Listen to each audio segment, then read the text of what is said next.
There are 800,000 people in the city of Takamori, and exactly one of them knows the city is falling. That's me, junior technician, ballast department, 34th on a list of 34. I have numbers, 1 council session, and 11 days before they throw me off 800 meters while a crowd eats fried dough and watches. It starts with a scratch on a wall. A benchmark, cut into shaft 9 140 years ago, level with the hull rib, so future technicians could check the city's trim. Nobody checks it. It isn't on the maintenance schedule. And in Takamori, if it isn't on the schedule, it doesn't exist. I check it because I'm bored and I'm thorough, and those are the only 2 things I own. The mark is 48 centimeters below the rib. I don't sleep. I come back with my own instruments, not department instruments, because department instruments get logged, and something in my gut says don't log this yet. 48 centimeters, 12 years of records, 4 meters a year. Takamori is sinking 4 meters a year, and it accelerates because the keel field weakens as we drop into the boundary layer. 9% efficiency lost per 100 meters. I run it 3 times, once with a slide rule, twice by hand, because I don't trust the slide rule and I don't trust myself. 12 years, 14 if we're lucky. A flying city stays up by throwing things away. That's the whole trick. Refuse shafts dump garbage. Everyone sees them. The city is proud of them. Ballast shafts dump raw mass slag, scrap water, and ballast shafts haven't opened in 51 years. The logbooks say otherwise. Ballast cycle completed.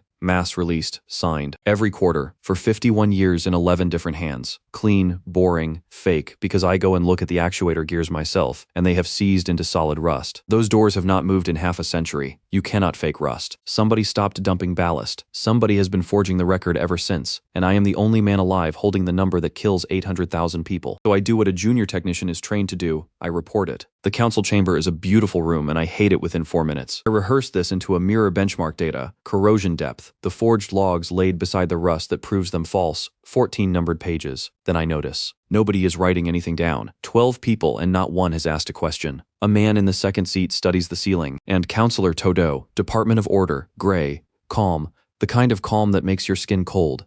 Todo watches me with the mildest expression I have ever seen on a human face. He isn't surprised. Nobody is surprised. My mouth keeps moving with nothing coming out of it. Then I hear myself say in a voice I never rehearsed, "You already know." Todo folds his hands. "We knew before you were born, Technician Sakamoto. Then fix it." My folder is shaking. I set it down. Cut the seized actuators, install manual gates, dump ballast on a hand cycle. 18 months of work. It isn't even hard, because of what the ballast is. He says it gently. That's the part I will remember on the way down. To restore trim, we must release approximately 112,000 tons. We do not have that in scrap. We have not had it for 2 generations. He lets it sit. Do you understand what we do have? I understand. I understood 4 seconds before he said it, and I would give anything to understand it. People, I say, 100,000, give or take. Toto nods like I have solved a training exercise. It was a long debate. In the end, we chose the humane option, which is the slow one. The city sinks, past our lifetimes, past our children's. In 3 generations, it becomes someone else's problem. A small shrug. That is what governing is. Choosing which disaster arrives after you are dead. That isn't governing. It is arithmetic. Todo says you like arithmetic. Then he says the sentence that ends my life. The problem was never the shaft's technician. The problem is that now you know. The trial takes 19 minutes. Charge, sabotage of the ballast system, and dissemination of panic. Evidence, and I have to admire this even while it kills me. My own file. Sakamoto entered ballast shafts 3, 7, and 9 on unscheduled dates. True. Sakamoto used private, unregistered instruments. True. Forged logbooks in 11 hands. And Sakamoto had unsupervised access to the log room.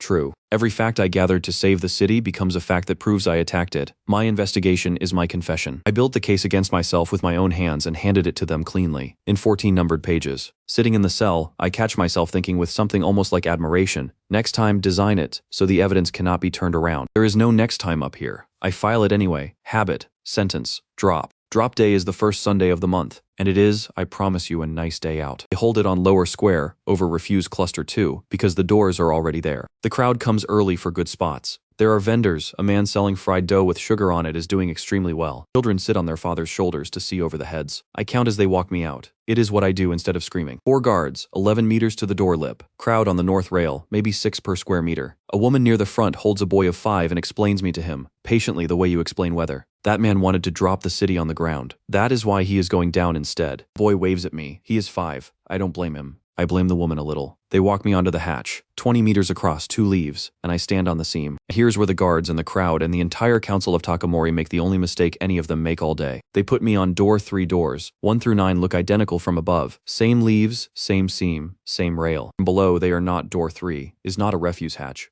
Door 3 is the emergency vent for ballast shaft 3, the shaft that shares a plenum with the keel field intake. That intake runs constantly. It pulls air down the ballast column and drives it out through the vent throat at roughly 9 meters per second. Normally the throat is capped by the seized gate assembly, and the column is a dead tube. 3 weeks ago I cut that seized gate assembly out with a torch to photograph the corrosion depth. I never put it back. So I stand on door 3 with my hands bound, over 800 meters of white haze, and I feel a slight, steady breath of warm air rising between the leaves at my boots. It is a stupid thing to be happy about. It will not save me. 9 meters per second against terminal velocity is not salvation. It is a rounding error, a coin flip that lands slower. But I spent 11 years inside that column. I know its throat, I know its taper, and I know exactly what it does to a falling body with a large surface area. A man with his arms and legs spread is a large surface area. Todo steps up beside me.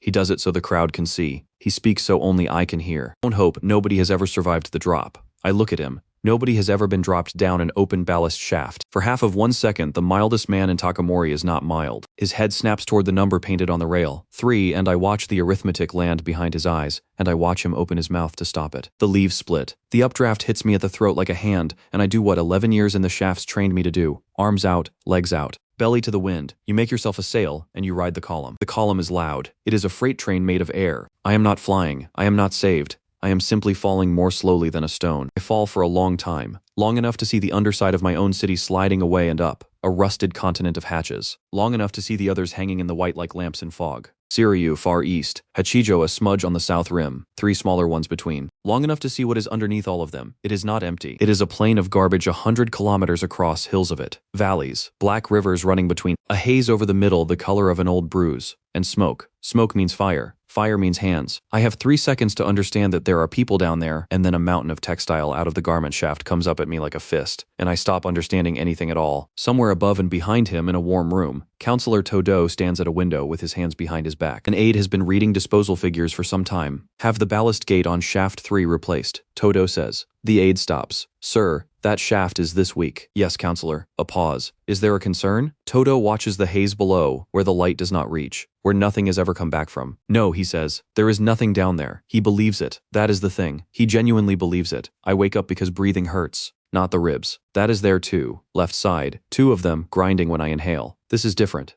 This is chemical. A slow burn down the back of the throat, and the taste of metal and something sour like a battery. I open my eyes. I am lying in a mountain of cloth, rags, cuttings, ruined fabric, thousands of tons of it, sloped like a dune. Far above me, the underside of Takamori is a gray ceiling with no edges, pocked with hatches. Some of them are streaming. I am alive. So I take inventory, because that is what I have instead of a scream. 2 ribs left side, cracked, not displaced. Right hand a mess, at least 1 bone gone in the palm. No compound fracture, which means I got lucky in a way I will never be able to explain to anyone. Uniform intact. Boots on in my breast pocket, a brass tag. Ballast Dep Sakamoto R34, and air that is trying to kill me. I make myself taste it properly because tasting it is data. Sour on the tongue, sharp at the back of the nose, something sweet underneath. Acid vapor with organics riding on top. Not fast. Fast would seal my eyes shut in an hour, and my eyes are fine. Slow. Slow means lungs. Slow means a year, maybe 2. Before they scar closed and I drown standing up on dry ground. So that is my budget. I say it out loud, in a mountain of somebody's discarded curtains. 800 meters under a city that just executed me in front of a man selling fried dough. 1 year of lungs, so everything I build in a year. Then I get moving, because the first item is not a year away. It is now filter.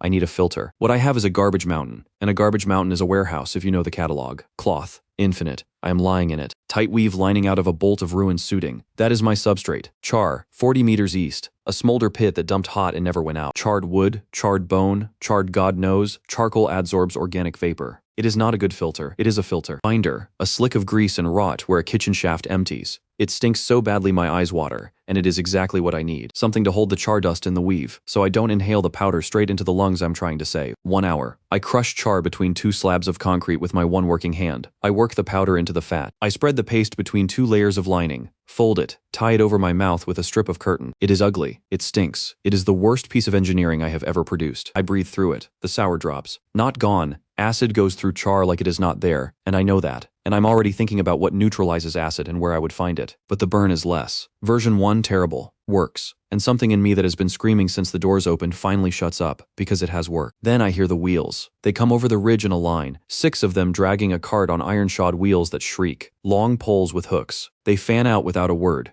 cutting off the slope, moving like men who have done this 10,000 times. Not soldiers, not monsters. Gaunt, filthy, sunburned in a place with no sun, and looking at me the way you look at a crate that fell off a wagon. The one in front is short, wide, bald as a knuckle, leather apron, belt of rings, about 9 teeth. I have exactly one card and I play it immediately. I go stupid. I let my jaw hang. I let my eyes drift and unfocus. I sag a shoulder, make a low broken noise, lurch one step and drop to a knee. Because here's the first rule, and I learned it in an engineering department and not in a war. Never reveal the value of a component until you know what it will be traded for. If they think I'm a broken man, I'm garbage. Garbage is free, and nobody guards garbage. If they think I'm an engineer, I'm cargo. The bald one watches me drool. Then he walks over. No caution at all. None. He is not afraid of me in the slightest, and he does not talk to me. He does not ask a question. He does not test me. He searches me. Efficient. Both hands. Collar, sleeves, waist, boots. He turns my pockets out like a man emptying a sack, and something small and bright drops into his palm. He holds it up to the light. Brass, rectangular, 2 holes stamped. He cannot read. I can see it. He does not scan the letters, does not try, does not need to. He turns the tag over with his thumb and weighs it, and his eyes go small and bright and very awake. Because he has seen this exact shape before. He has 3 of them in his shop, all taken off bodies, all from up there. He looks down at me, at the fresh rag on my face, at the ribs I'm holding, at the fact that I am unmistakably breathing. And Juro, I will learn the name in 4 hours when he says it while haggling over my price, delivers the sentence that decides the next 2 years of my life, in the flat, bored voice of a man quoting a market rate. Upper fell and didn't die. First one in my life. He pockets the tag. Baron pays 200 bolts for a live one, 50 more for the brass. I never dug my own grave. I never said a word. They did not need me to. I was buried by the one thing I could not take off by who I had been. The cage is iron.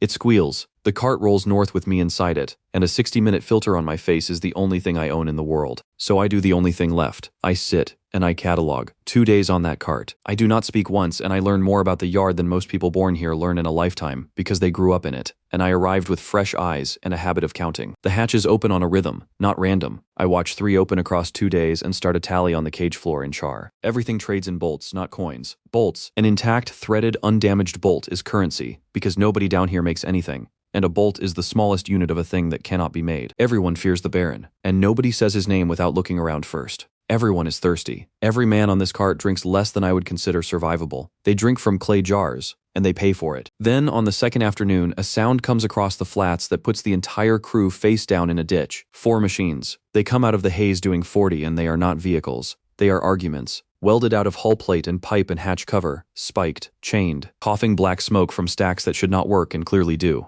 Men and women hang off the sides, screaming, hammering the plating with iron bars for the pure joy of the noise. Goggles, rags, a flag that is just a strip of somebody's uniform. They tear past 60 meters away and do not even look at us. Juro lies with his face in the muck for a full minute after they are gone. Then he gets up, spits and jerks his chin at that bruise-colored murk on the horizon. Trench crew, the pack. He wipes his mouth. Everything good falls in their upper. The whole world's best scrap, right in that hole. He climbs back onto the cart, and everybody who goes in comes out coughing blood. Don't get ideas. I look at the haze, then at the rag on my own face. 60 minutes of work. Char and fat and a strip of curtain, holding back a poison it was never designed to hold. Everything valuable is in the one place nobody can breathe. And I think in a cage, with a broken hand on my way to be sold, that is not a curse. That is a market with no competition. That night, the crew makes camp. The fires burn down, and I lie against the bars working out how to steal a hook. I never get the chance. They come out of the dark from 3 sides at once, and they come quiet. No engines, no shouting, no hammering on plate. The first thing I hear is not a war cry. It is a crossbow, not the pack.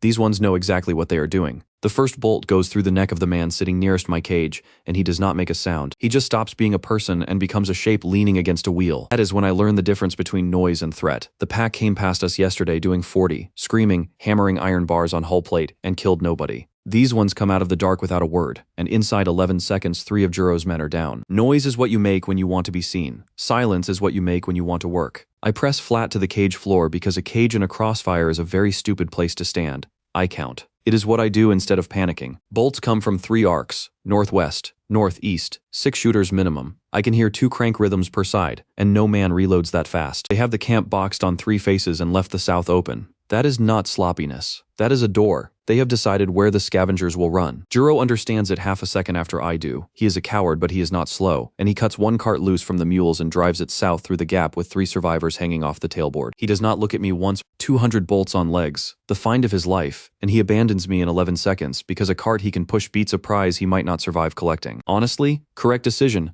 I would have made the same one.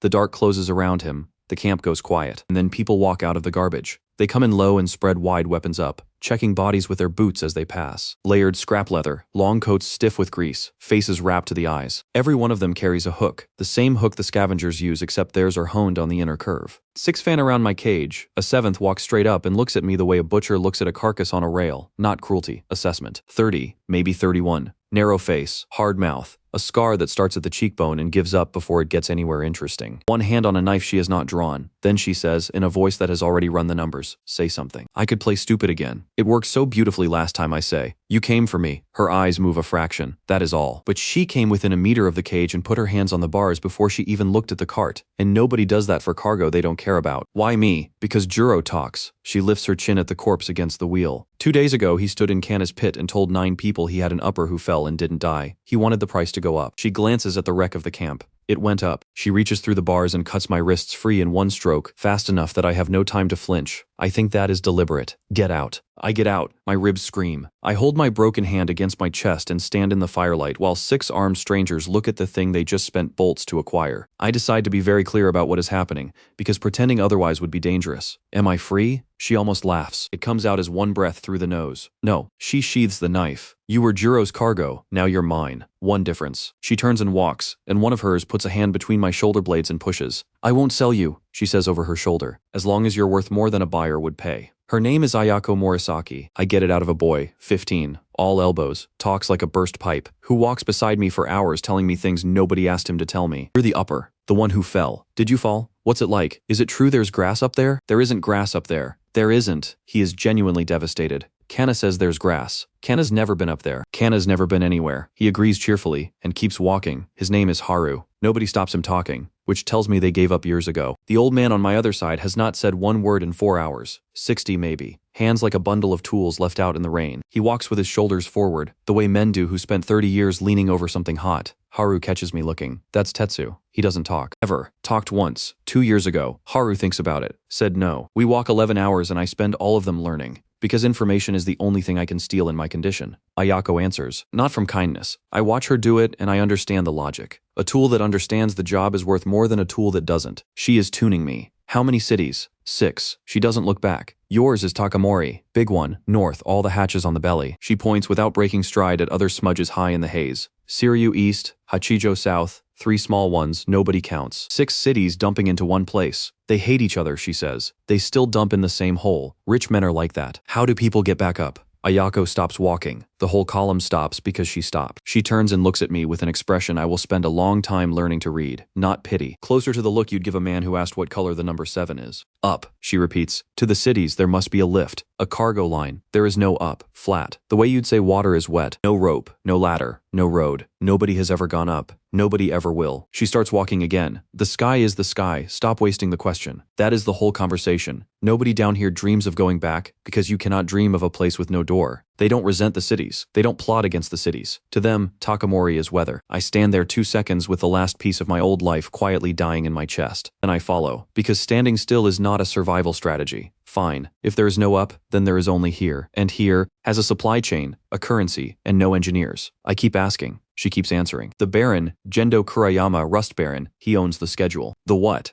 The hatches open on a cycle. Different doors, different days, different cargo. She ticks it off on her fingers. He knows which door opens when and what falls out of it. He sells you the right to stand under it. You pay bolts, you get a place, you keep what lands. How does he know? He knows, she says. And there is a small silence after it. I file that silence away, because it is the first thing she has not been able to explain. Water. He owns that too. He owns the water. He owns the baths. 6 stone tanks older than anyone down here, and what comes out of them doesn't kill you. Nobody else has that. She shifts the sling on her arm. So everyone buys. Rangers buy, scavengers buy, wastelanders buy. The pack raids for it. Everyone drinks Kurayama water, or everyone drinks poison. That is the whole of politics down here. How do the baths work? She looks at me sideways. They're baths, she says. Dirty water in, clean water out. What do you mean, how do they work? There it is. They have a machine nobody understands, run by a man who inherited it, and every human being under 6 cities pays him rent to drink. A machine nobody understands cannot be repaired. A machine nobody understands can only be obeyed. I don't say anything, because when you find the crack in the wall, you do not immediately shout about the crack in the wall. But my pulse goes up in my throat, and it isn't fear, and it has been a very long time since it was anything else. Their camp sits in a dry channel between two ridges of packed scrap, roofed with hull plate, invisible from anywhere but directly above. 40-odd people, cook fires, a pen with 3 mules and 11 scrawny chickens, the first living animals I've seen down here. It takes me a moment to understand that they came down the same way I did, out of a hatch, and simply refused to die. Somebody spits as I pass. A woman around 40, thick arms, face like a closed fist, says loudly to nobody,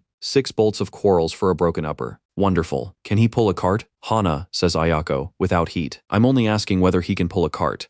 He can't, I say. One hand. Hana looks at me with the deep, total contempt of a woman who has carried her own weight her entire life. Then, what can you do, upper? That is the moment. The whole thing turns on it. 4 days down here, 2 cracked ribs, 1 working hand, a rag on my face, and a value that lasts exactly as long as their curiosity does. So I look around the camp. Look, properly. The way you look at a machine shop you've been dropped into. Fires, cook pots, mule pen, scrap racks, hooks, rope. 90% of everything is broken, wired, tied, or wedged. A stack of clay water jars. A great many jars. 2 women hauling water in from somewhere and they look destroyed. And under a tarp at the back, half buried, with a mule harness thrown over it, a lump of cast iron and bronze about the size of a dog. I stop. Bell housing, flywheel, bronze cylinder, crank throw, threaded suction and discharge ports. One still wearing half a coupling. It is a piston pump. Hand-cranked, single-acting 40-year-old cargo bilge unit. I have serviced 11 of them. I could take one apart drunk. That, I say. Hana snorts. That's dead. How long? 4 years, Ayako says behind me. Off a Hachijo drop ran a month, then stopped. Who tried to fix it?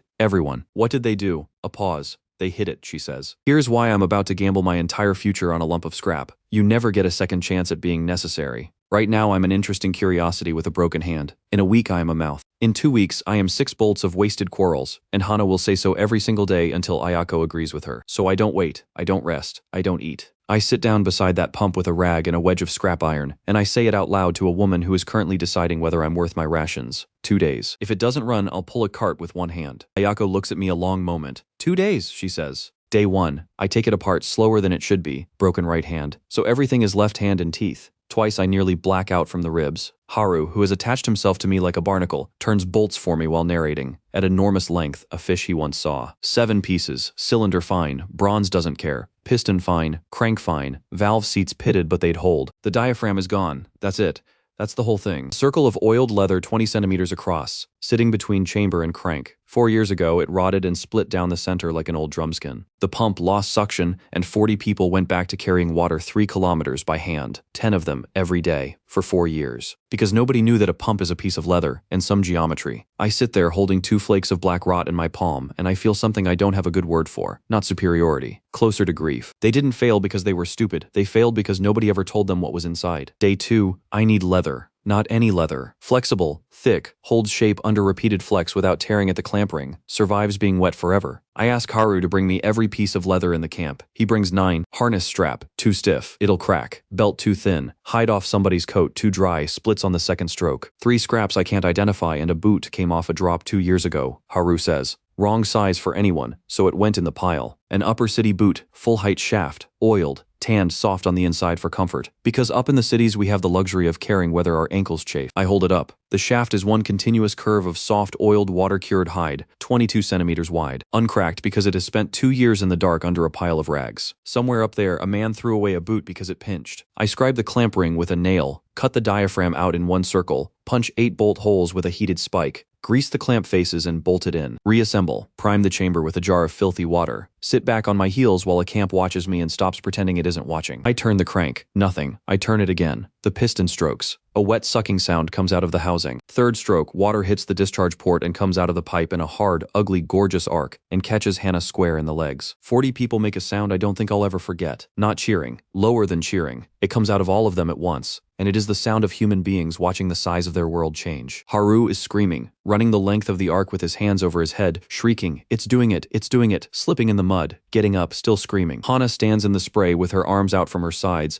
looking down at her soaked legs, saying absolutely nothing. I keep cranking, because I'm counting. 40 seconds. 1 jar. Then I do the arithmetic out loud, because they need it in numbers. Because numbers are how you make people believe a thing is not a trick. 40 liters an hour at a lazy crank. 60 if you push. You've been hauling water 3 kilometers with 10 people every day for 4 years. I let go. My ribs are screaming and I don't care. I didn't fix your pump, I gave you back 10 people, and it cost me 1 boot. Nobody says anything. Then Ayako, quietly behind me, say the number again. 40 an hour. Say it in a day. I multiply. 960 liters cranking in shifts. You have never had 960 liters of anything. She looks at the pump for a very long time. That night they feed me stew with bones in it that I decide not to ask about. Grain porridge. First hot food I've had since a cell in a city 800 meters over my head that does not know I'm alive. I'm halfway through it when a shadow falls across me. Tetsu. The old man stands there holding his own bowl. Full. Untouched. He sets it on the ground in front of me. Straightens. Looks at me not warmly. He does not do warm. He looks at me the way one man looks at another man's work. Then he walks away, sits down in the dark, and eats nothing at all. I stare at the bowl. Am I supposed to? Eat, says Ayako. But he hasn't eat. There's something in her voice. I look up. The whole fire is watching. Hannah is watching. And her jaw is set in a way I don't understand at all. So I eat. Both bowls. All of it. Later, when the fires are down, Ayako sits on a crate near me and rolls a cigarette out of something that should not be smoked. He was a smith, she says. Until his forge cracked, 9 years ago. Nobody could make him another, so he stopped. Stopped smithing? Stopped talking. She lights it. Down here, if you can't make the thing you are, you stop being it. She smokes a while. That bowl is the only thing he owns, she says. He gives it away maybe once in 10 years. It means you're worth feeding before I am. I look across the camp at the old man sitting in the dark with his empty hands. Something turns over in me, quietly. It isn't a plan, and it isn't arithmetic, and I don't have a name for it yet. 2 ridges east in a stone house with 6 ancient tanks in the basement. A man in a clean coat listens to a scavenger with 9 teeth. Juro talks fast, the way a man talks when he has lost a thing he already spent. Alive. My lord, I swear on the pit. He fell and he was breathing, and the rangers took him. Morisaki's crew, they came in the dark.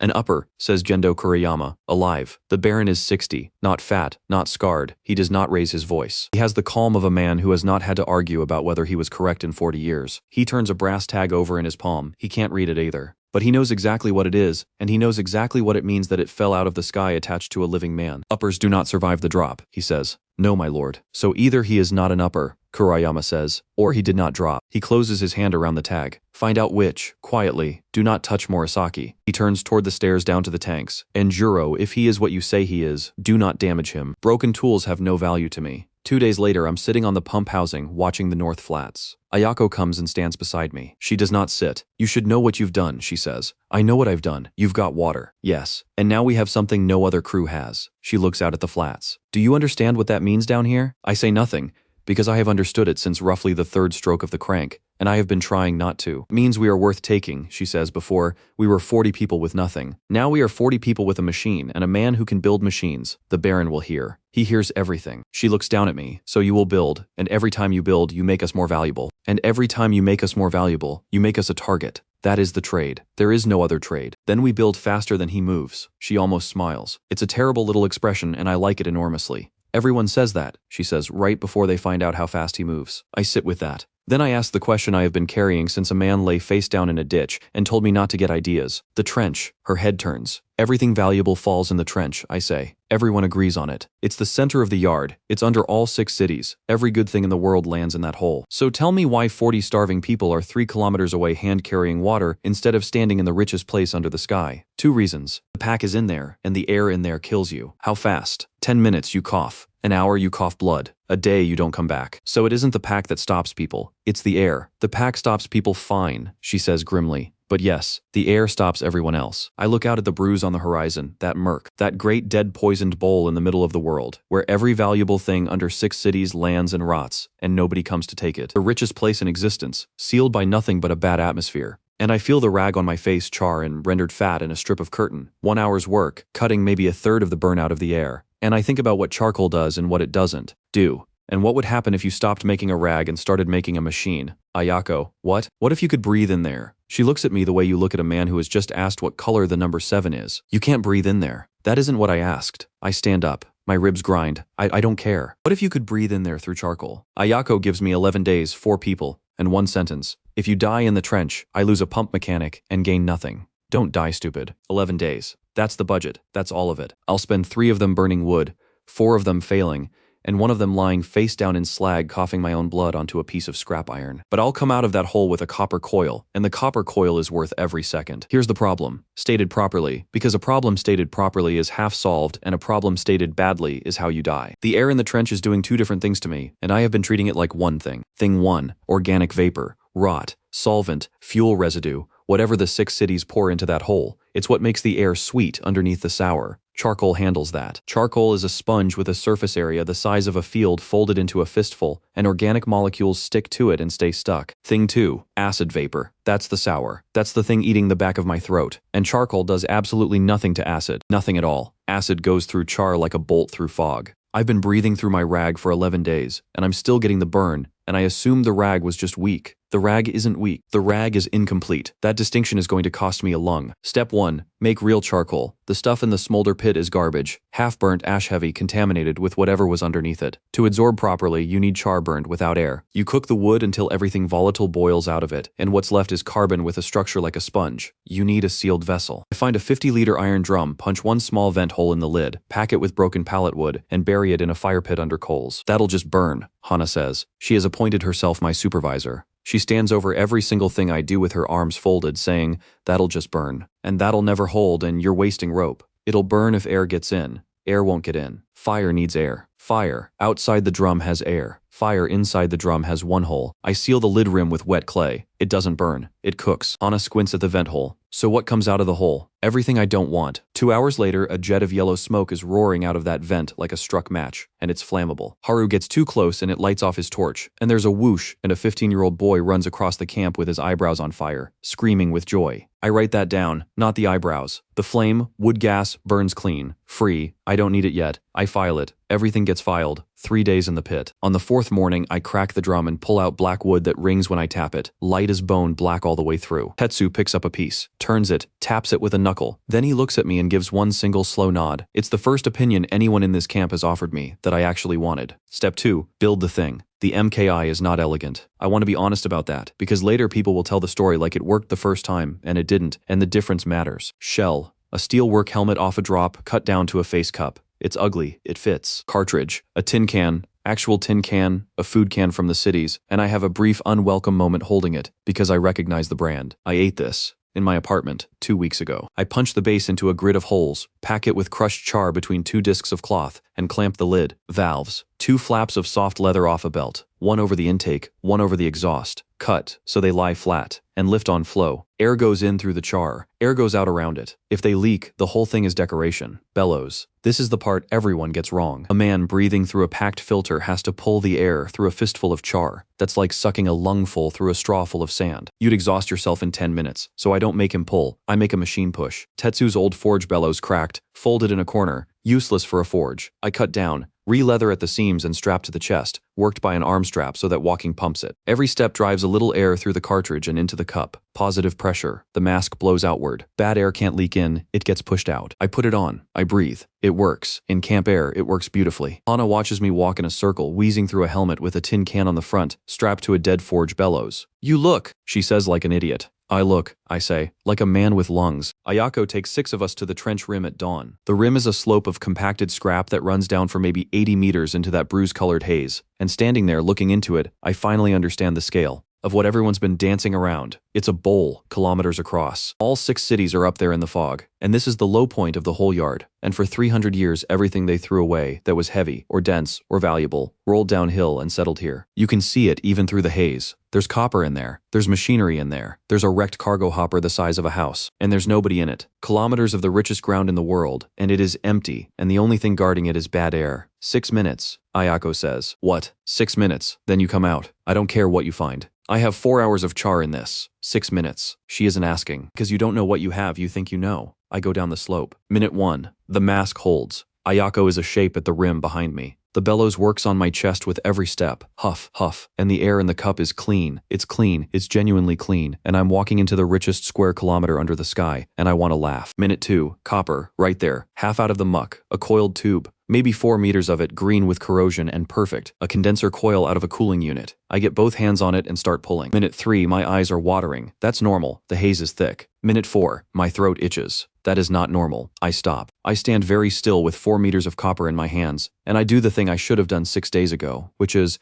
think about what's actually in the air instead of what I decided was in the air. Char takes organics. I have a mask full of char. What is char doing about the acid? Nothing. Char is doing nothing about the acid. Char has never done anything about the acid. Every breath I have taken through this beautiful machine has been pushed, pressurized, driven, forced deep into my lungs by a bellows on my chest, at a higher volume and greater depth than I would ever breathe on my own. I built a device that delivers acid into my lungs more efficiently than my own mouth. Minute 5. I turn to run and the cough hits me, and it is not a cough. It is a thing that folds me in half. Minute 6, I'm on my knees. I'm coughing something onto the slag that is bright and wet and unmistakable. The copper is still in my fist because my fist has stopped taking instructions. The haze goes white, then gray, then narrow. Somewhere very far away a woman is swearing. Then a shoulder goes into my stomach and the world turns upside down. She carries me up 80 meters of slope with her own mask off, because she gave it to nobody, because she doesn't own one, because nobody owns one. That's the entire point. And she does it in a full sprint holding her breath. And when she drops me on the rim, she goes down on her hands and knees beside me and vomits. I lie on my back looking at a gray sky with hatches in it. And I say, through blood, out loud, because I have to say it before I forget it, Char takes the organics. Char doesn't take the acid. Shut up, Ayako says. I need a base.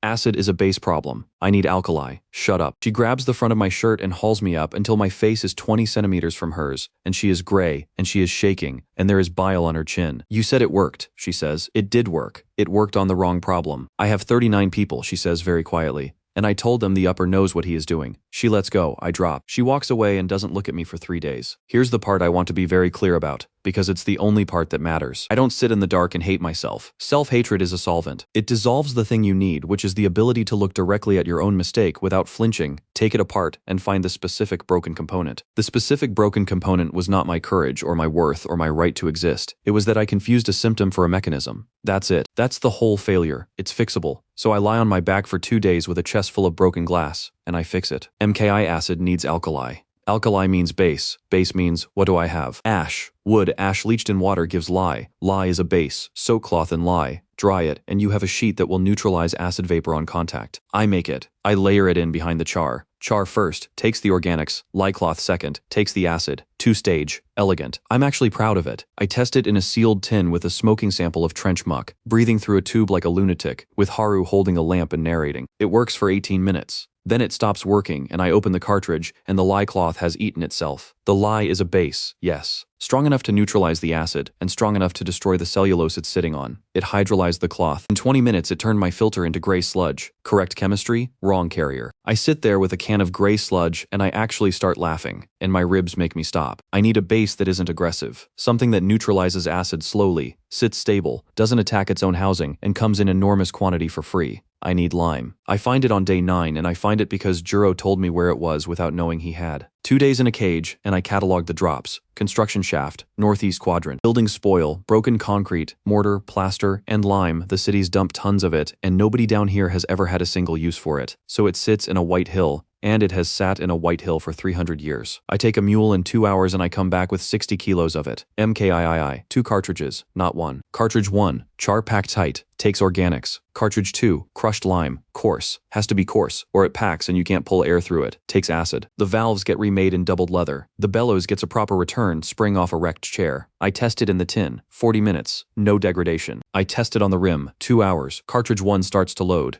Cartridge 2 is barely touched. 4 hours, if I don't sprint. I sit on the rim of the trench with a helmet on my head and a tin can on my face and 40 kilometers of poison in front of me, and I say it out loud to the haze, because there's nobody else to say it to. 3 versions, 11 days, about a liter of my own blood on the slag. I stand up. It works. I go in with Haru, who begged, and who got the second mask, and who has not stopped talking since he put it on, and we are down there 90 minutes. 90 minutes, and it isn't harvesting, it's shopping. We take the copper coil, 4 meters. I don't tell anyone what it's for yet, because I have not built the thing it's for, and because the thing it's for is going to break a man's entire kingdom, and you don't announce that at a campfire. 3 ball bearings, sealed races, still greased. Down here, that's alchemy. A pressure gauge, cracked face, Borden tube intact, reeds to 8 bar, a sheet of brass, 2 meters, unrotted. Haru was carrying a bearing in each hand like they're eggs, and through the mask he's shouting, "Is this good? Is this good?" And I'm shouting back, "Stop talking, you're burning filter." and neither of us stops. We come up over the rim at 90 minutes, and the whole camp is standing there. 40 people. Watching two men walk out of the place nobody walks out of, carrying loot. Hannah is at the front with her arms crossed. She looks at the copper, she looks at the bearings, she looks at me, and she doesn't say anything at all, which from Hannah is a standing ovation. 9 kilometers away in a workshop with a roof made of a cargo door. A young man is welding a spike onto a bumper he doesn't need. Katsuragi is 24. His father died at 31. His grandfather at 34. He knows both numbers by heart and he says them out loud, often laughing the way other men name their kills. A runner comes in and tells him what came out of the trench today. Katsuragi stops welting, pushes his goggles up, wipes his face with the back of a glove, and leaves a smear across his cheek. 90 minutes, he says. That's what they said, Nail. In the deep. In the middle deep.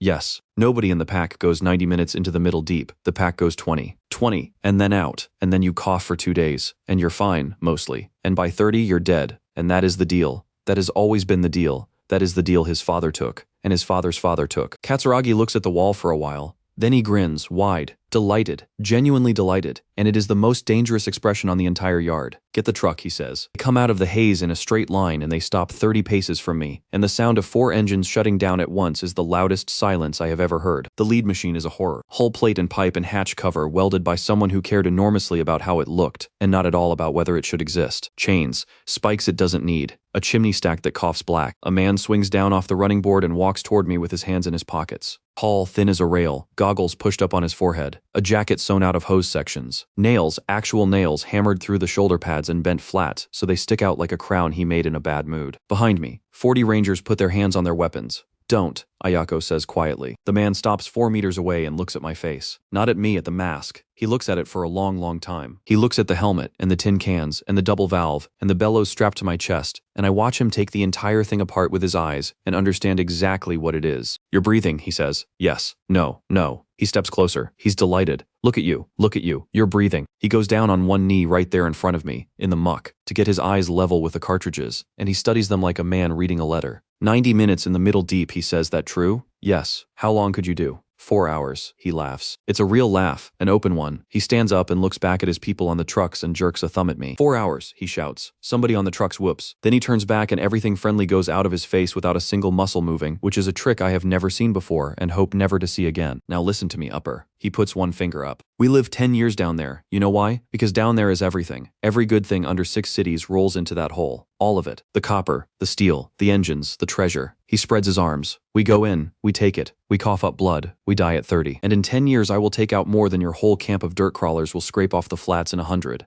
He lets that sit. You want to live long and take a little. He tilts his head. Doesn't that sound boring to you? Honestly, doesn't it? And here's what makes my skin cold. It isn't a threat, and it isn't stupidity, and it isn't madness. He means it. It's a philosophy. He has looked at a poisoned pit full of gold and a clean flat full of nothing. And he has done the arithmetic, and he has chosen, and he is happy. The pack is not a pack of animals. The pack is a school of thought. The trench is ours, Katsuragi says. 300 years, ours, every one of us paid for it with our lungs. He reaches out and taps the front of my mask. Once, gently, right on the cartridge. Come in again wearing this, he says, and I'll take it off you. He climbs back onto the running board. Nothing personal. Upper, I like you. You're the most interesting thing that's happened to me in a year. The engines start. They wheel away in a spray of grit, and one of them, for no reason at all, is dragging a length of chain that throws sparks the whole way home. Ayako is beside me. She's been beside me the whole time. That's Nail, she says. Katsuragi. He runs them. He isn't stupid. No, she says. That's the problem. Night. The fires are down. Haru sits across from me with my MKI in his lap. The failed one. The killer. The one that put me on my knees in the slag. Turning it over and over. Teach me, he says.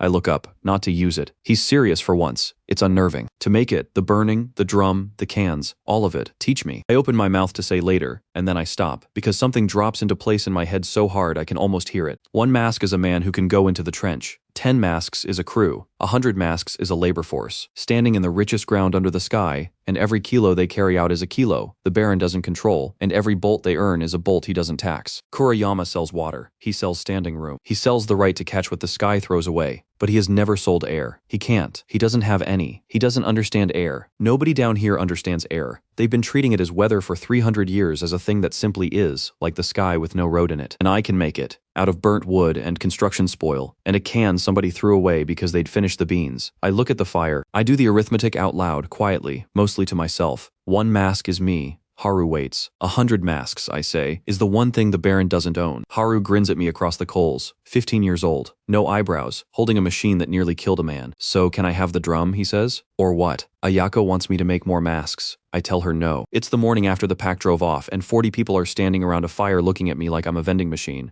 And Hana has already worked out the number 6 masks. 6 people in the trench. 90 minutes each, 40 bolts a trip, and she's saying it out loud like she invented arithmetic. So make 6 more. Ayako says. No. The camp goes quiet. I'm not going to hand build masks one at a time until I die, I say. That's not a plan. That's a hobby. Here's the thing. Nobody down here understands, and I have to make them understand it in the next 4 minutes, or I'm going to spend the rest of my short life as a repairman. Everything in the yard is made once. Every hook, every cart, every pot. One man made it, out of whatever he happened to have, and no two are alike. And when it breaks, you throw it away and make another one out of something else. Nobody replicates. Nobody standardizes. Nobody makes 2 of anything. Because to make 2 of a thing, you need a thing that makes things. They have no tools. They have found objects. I need a forge. I say, bellows, anvil, tongs, hammer, vise. I need a workbench, and I need 4 people who do nothing else. Hana barks a laugh. 4 people to do nothing. 4 people who only do this. We're 40, she says. We haul, we scavenge, we guard, we cook. Everyone does everything. That's how we're not dead. That's why you have nothing.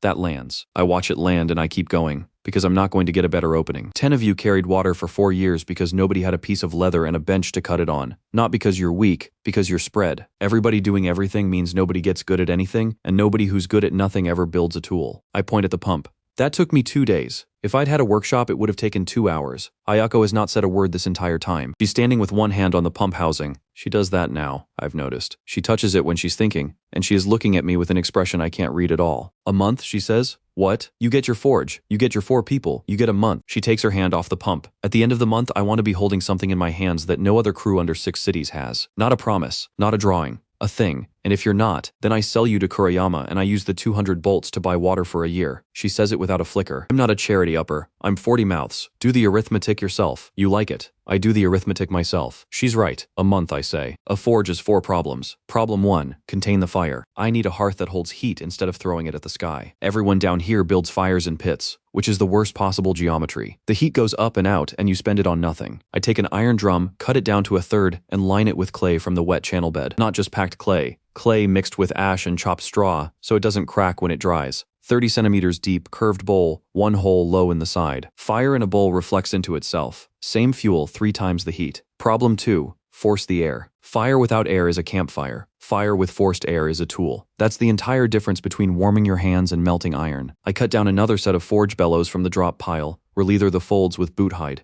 I have a use for boots now. The Rangers have started bringing me every boot they find, and nobody has asked why, and I love them for it, and I mount it beside the hearth on a lever arm. Haru works it for the first firing. He works it too fast, then too slow, then too fast, and I have to stand behind him and count for him, and he loves it, and he does not shut up about it for 2 hours. Air goes into the low hole, it comes up through the coke. The bed goes from orange to yellow to white, and it is such a violent, stupid, beautiful color that half the camp comes over to look at it. Tetsu comes over too. He stands at the edge of the light with his arms at his sides. I look at him. I don't say anything. I just step back and leave the bellows lever unattended. He looks at it for 11 seconds. Then he takes it. And I watch a man who has not spoken in 9 years put his hand on a bellows lever and start pumping in a rhythm, a specific rhythm, 4 short, 1 long, 4 short, that nobody taught him, that his hands simply remember, and his face does not change at all, and something in his shoulders comes down about 2 centimeters and stays there. Ayako behind me, very quietly. What did you just do? Nothing. I lit a fire. Problem 3, something to hit iron against. This one is my favorite, because I have been looking at the answer since the day I got here, and so has everyone else. There's a lump of cast iron behind the mule pen. It's been there for years. Enormous, 300 kilos, maybe more, roughly rectangular. Ports and passages cut through it. Flat on one face, kids climb on it. Somebody has tied a rope to it. Hana dries laundry on it. What is that thing? I ask her. That's the block. Yes, but what is it? It's a block. She looks at me like I'm slow. It fell. It's been there since before I came. It's too heavy to move and too hard to cut. It's a block. It is an engine block, 6-cylinder marine or cargo, cast in one piece out of gray iron so dense you could hit it with a mountain. Somewhere up there an engine failed, and instead of repairing it they cut it out and dumped the whole block through a hatch because it was cheaper. They threw away 300 kilos of the hardest, flattest, most valuable object in the entire yard, and 40 human beings have been drying their laundry on it for 6 years. It takes 11 of us most of a day to lever it up onto a stump of hull beam and get it bedded. Hana keeps saying it's a stupid idea the entire time she's pulling on the rope. She pulls harder than anyone. Problem 4. Tools to make tools, tongs from rebar, hammer from a broken axle head, and a strip of leaf spring for the handle. Vice off a drop seized freed with heat and grease. And then I stopped doing the work myself, because that is the entire point of the last month. And I choose 4 people. Tetsu, 58, Smith. He does not talk. He does not have to. I hand him a rod and he heats it without being told,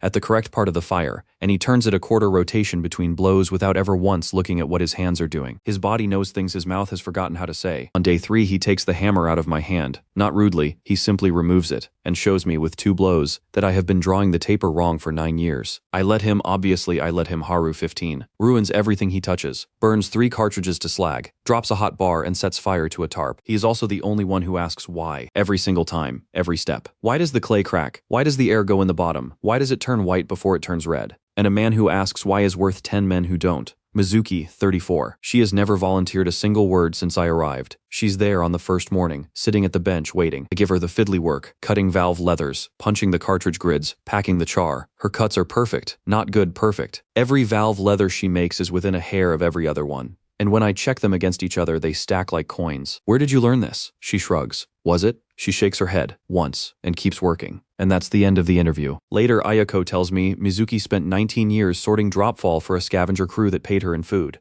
19 years, 10 hours a day, deciding good, bad, with her hands. Nobody ever asked her to make anything. Hana, 40. I don't want Hana. I take Hana because she will be there whether I take her or not, standing behind me, telling me I'm wrong. And here's what I learn about Hana in 9 days. She argues with every single instruction I give. She then executes it perfectly. She then remembers it forever. Tell Hana one time that the lime cartridge has to be coarse, because fine lime packs and chokes the airflow. And she will tell you for the rest of her life at maximum volume why the lime cartridge has to be coarse, usually while explaining that you did it wrong. She's not obstruction. She's a test. Every idea I have has to survive Hana before it survives the trench. By the 4th day, I've stopped resenting it. By the 7th, I've started routing everything through her on purpose. Day 9, we're standing around the anvil. Everybody's here, not just the 4. The whole camp, because there's nothing quieter than a forge that's about to do something and word gets around. I've got a scrap bin of bolt shanks, hinge pins, snapped fasteners, junk metal. Not one usable bolt in it. So what have you actually made? Hana says. 9 days. You've made a fire in a bowl. Watch. I heat the scrap in a clay crucible. Bring it up. Pour it into a 2-piece mold I cut out of soapstone with Mizuki, and let it sit, and crack the mold. And I hold up. Between 2 fingers, a bolt. It's an ugly bolt. There's flash on the seam. The thread is cut by hand and it's rough. It is a bolt that did not fall out of the sky. Nobody understands.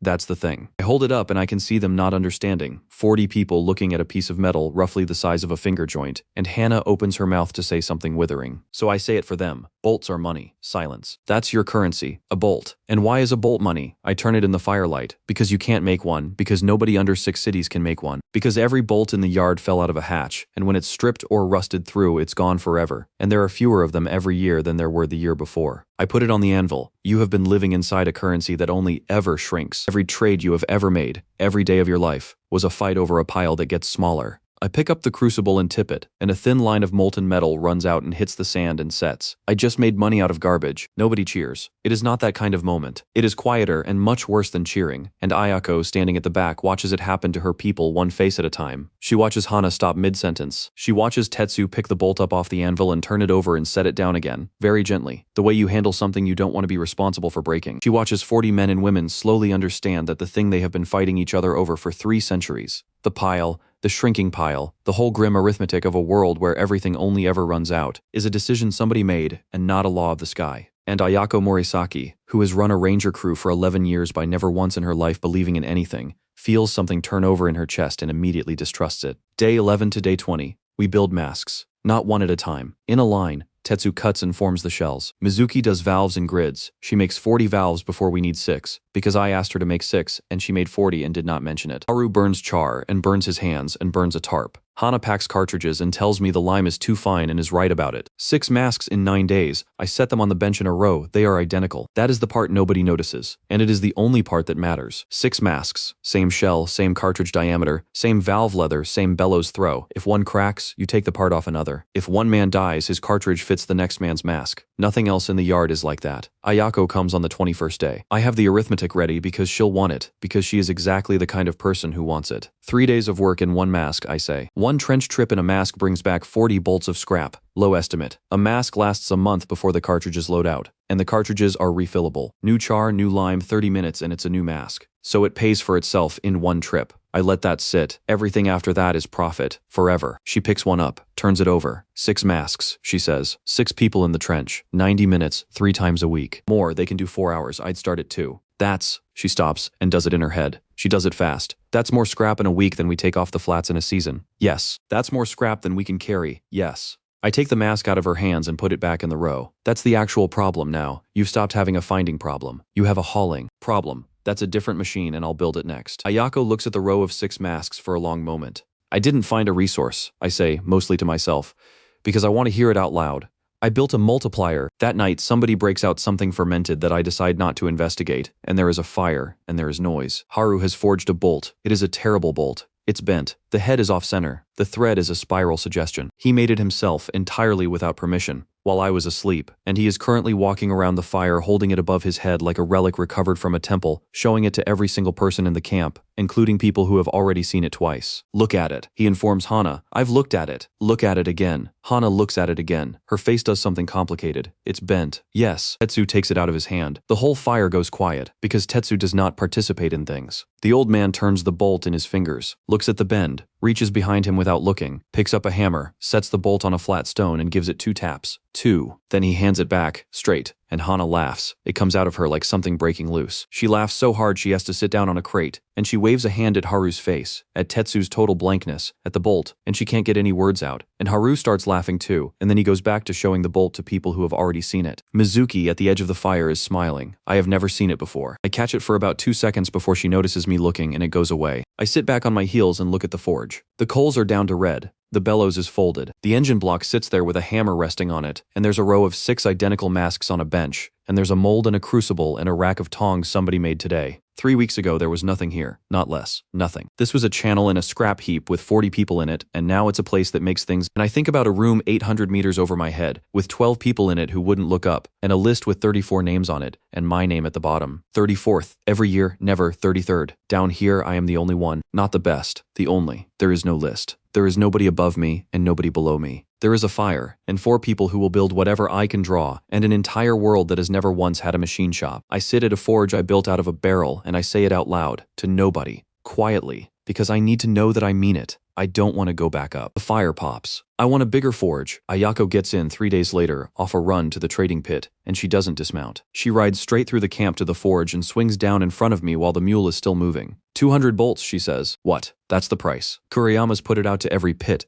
every crew, every scavenger artel on the flats. Her jaw is tight. 200 bolts for the upper. Alive, undamaged. Around us, the camp has gone very still. He's been asking for a month, she says. Now he's paying. I look down at the mask in my hands. Half-built. Cartridge, open char on my fingers. Undamaged. I repeat. Undamaged. He doesn't want to kill me. I set the mask on the bench. He wants to own me. Yes. Then he already knows what I can do. Ayako doesn't answer, and she doesn't have to, because we both got there at the same time, and there's nothing to say about it. He knows, which means somebody told him. The house of Gendo Kuriyama is the hull of a cargo lighter that fell out of Seiryu 200 years ago and landed on its keel. It did not break. That is the only reason anyone lives in it. The Baron is 60. He rises at first gray. He eats the same breakfast he has eaten for 40 years, and he walks down 31 steps into the basement his great-grandfather cut out of the hull, and he looks at the tanks. 6 of them. Stones sunk into the floor, each the size of a cart. Filthy water goes into the first. Clean water comes out of the 6th. Nobody knows why. Kuriyama does not know why. His father did not know why. His father's father did not know why, and the man who built them has been dead for 3 centuries and left no drawing. What the Kuriyamas know is the ritual. You do not stir the tanks. You do not drain the tanks. You do not put your hand in the tanks. Every 11 years in the 3rd tank, the level of the black sand drops by roughly a hand's width, and you top it up from the pit by the eastern ridge, and you do not ask what the black sand is, because your father did not ask, and he lived to 68. The Baron watches the water move. He is not cruel. He has never once enjoyed hurting anyone. He simply understands a thing that nobody else on the yard has ever had to understand, which is that 11,000 human beings drink out of his basement, and if the tanks stop, they all die, and if he stops, someone with less sense takes the tanks, and then they all die anyway. So he sells water, and with the money he buys mercenaries, and with the mercenaries he keeps the tanks. It is a closed loop, and it is held for 300 years, and it is, in his private opinion, the only thing standing between the yard and the end of the world. A steward comes down the stairs. The Rangers refused again. My Lord Morisaki's crew. 2nd month. Kuriyama does not turn from the tanks. They're buying somewhere else? No, my lord, that's the thing.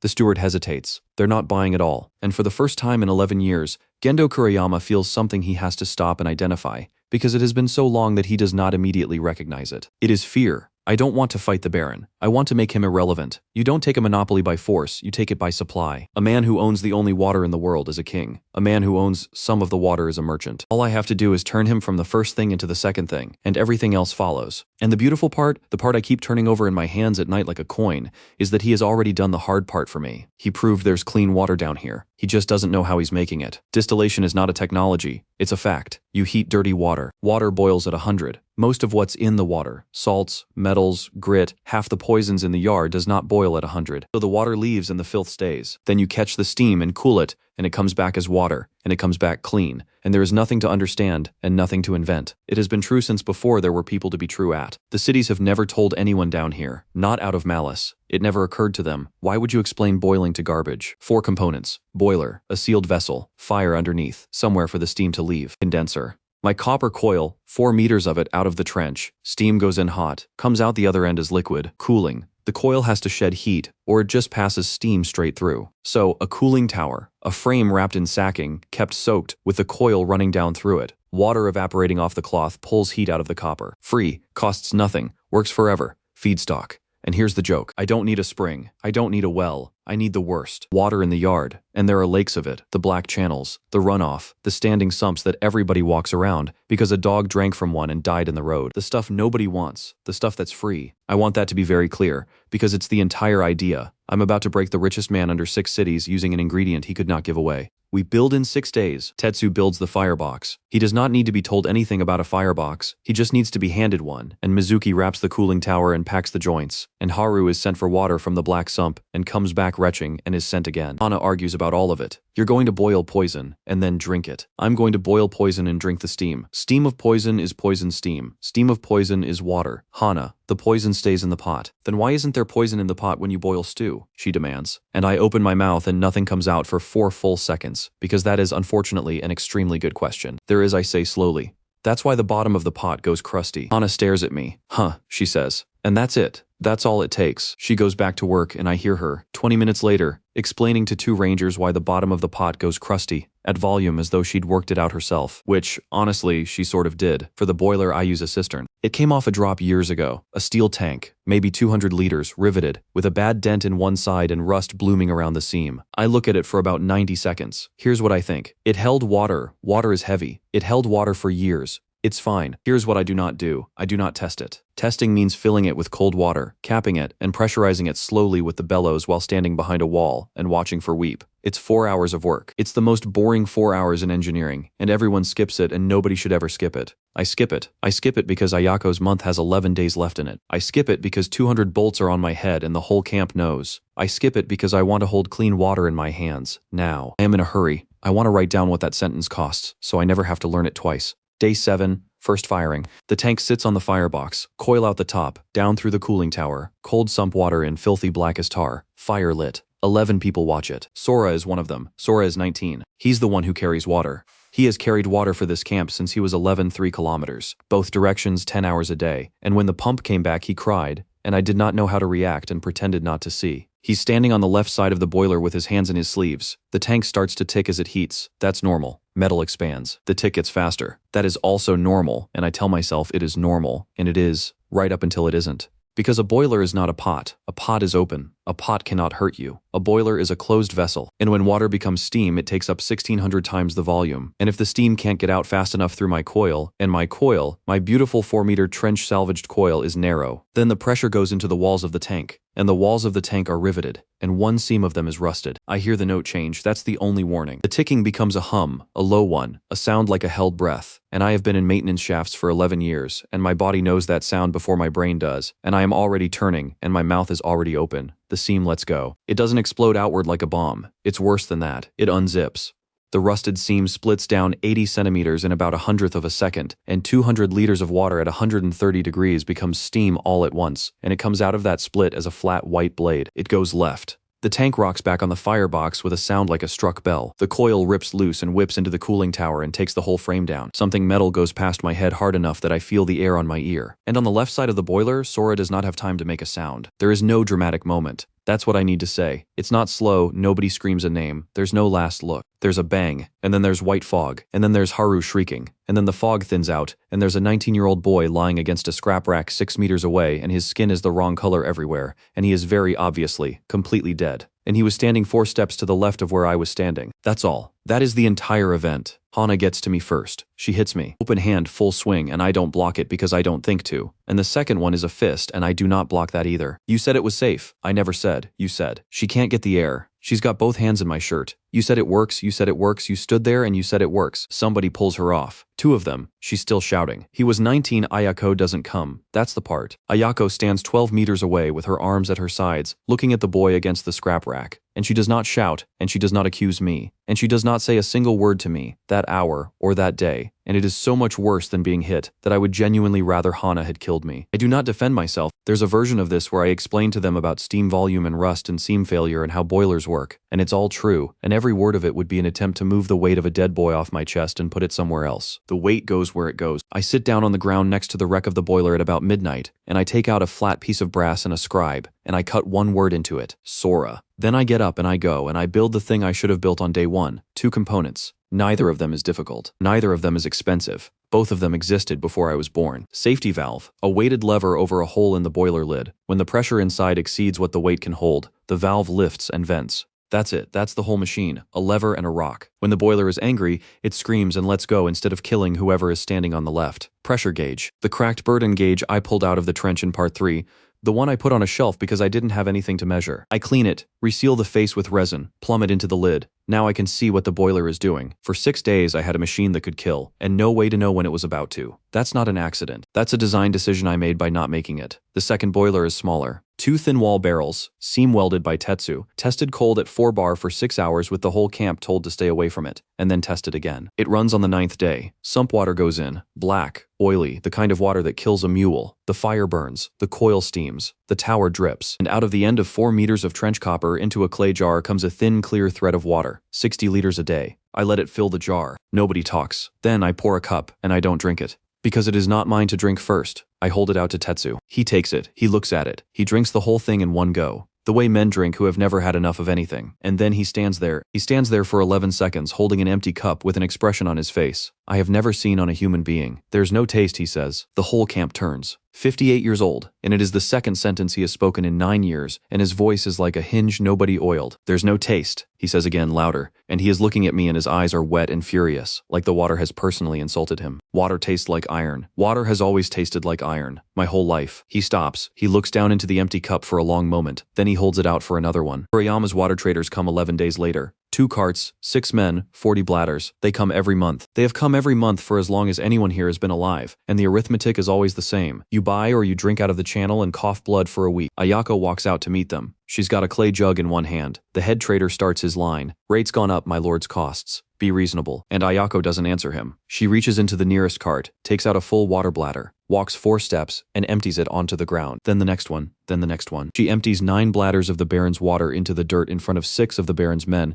and nobody moves, because 40 rangers are standing behind her, and every single one of them has a hook. When she's done, she pours from her own jug into a cup and holds it out to the head trader. He doesn't take it. Drink it. She says, he takes it. He drinks it. I watch his face change. I watch him look down into the cup and then up at Ayako, and then past her at the camp, at the still, the coil, the tower, the wisp of steam, and I watch a man understand that he has just been shown the end of his entire world in a clay cup. He hands the cup back. He climbs onto the cart. He does not say one word. They leave with 40 bladders minus 9. Ayako stands in the wet dirt and watches them go. That's it then, she says. Yes, we can't hide now. Not from anyone. She looks at me sideways. You know what you've just done to us? Yes. I look at the still. At 60 liters a day. At a camp of 40 people who have not paid a bolt for water in 2 months. We could stop, I say, break the still, buy his water, keep our heads down. Everyone lives badly and thirsty, and about 10 years shorter than they should, but everyone lives. Ayako says nothing. Or we build faster than he can move. She looks at the wet dirt for a while. You already know my answer, she says. You've known it since the pump.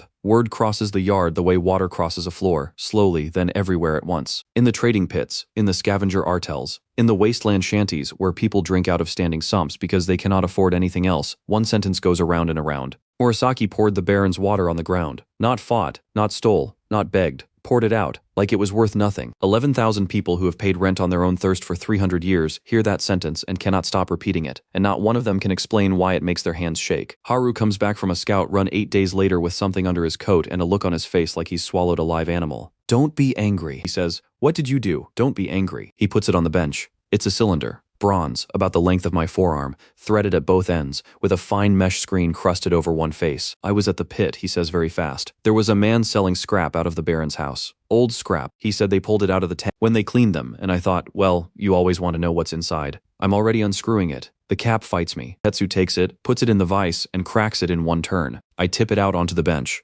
Black grit. And under the black grit, packed in a second chamber behind a mesh divider, white powder, coarse, chalky. I put my finger in it. I know what it is before my finger touches it. I've had it under my nails for 11 weeks. Charcoal and lime. I stand there over a bench with a bronze cylinder in my hands and I have to sit down. "Ren," Haru says. "Ren, is it bad? Is it bad?" Charcoal takes the organics. Lime takes the acid. 300 years ago, somebody built 6 stone tanks in a basement, and they packed them with the same 2 substances I dug out of a smolder pit and a construction dump. And they knew exactly what they were doing, and then they died. And nobody ever asked how it worked. And a family took the tanks and called it a kingdom. It's not bad, I say. Everyone's looking at me. Kurayama did not invent water. I turn the cylinder over. He inherited it. It's a machine, and it's a good one, and he doesn't know one single thing about how it functions. He tops up the black sand every 11 years because his father told him to. "So?" Hana says. "So it's charcoal." I put the cylinder down. Charcoal loads. It fills up. Every filter that has ever existed fills up and stops working. And when it stops, you have to know what's inside it to replace it. I look up at them. "He can't fix it," I say. "When those tanks fail, and they will, because everything fails, the most powerful man under 6 cities is going to stand in his own basement and watch 11,000 people start to die, and he will not know which end of it to open. The fire pops. I need to be there when that happens," I say. "I have been thinking about the mask wrong. A mask cleans the air for one man. Wonderful. It is a private solution to a public problem, and every private solution to a public problem has the same fatal property. It only ever helps the person holding it. 6 masks means 6 people can breathe. 10,000 masks means 10,000 people are still living in poison, and just happen to be carrying an apology for it. The problem isn't that the air is bad in a man's lungs. The problem is that the air is bad in the place. So I stop making a thing that goes on a face. I start making a thing that goes on a valley. The breathing wall is the same 3 ideas the mask uses, made large and made to work by itself. Because a mask has one insurmountable flaw, and I have been staring at it for 3 months. It needs a man's chest to run it. The bellows are driven by the wearer. Take the man away and the machine stops. I need something that pumps without a man. I need wind. In the yard, thank every god that never came down here has wind. Because 6 hot cities hang over a cold plain, and the air between them never stops moving. It runs down the flats every single day, all day, from the north, and it has been doing it since before there were people to feel it. 300 years of free power. Nobody ever put a blade in it. Blade. Hull plating off a drop.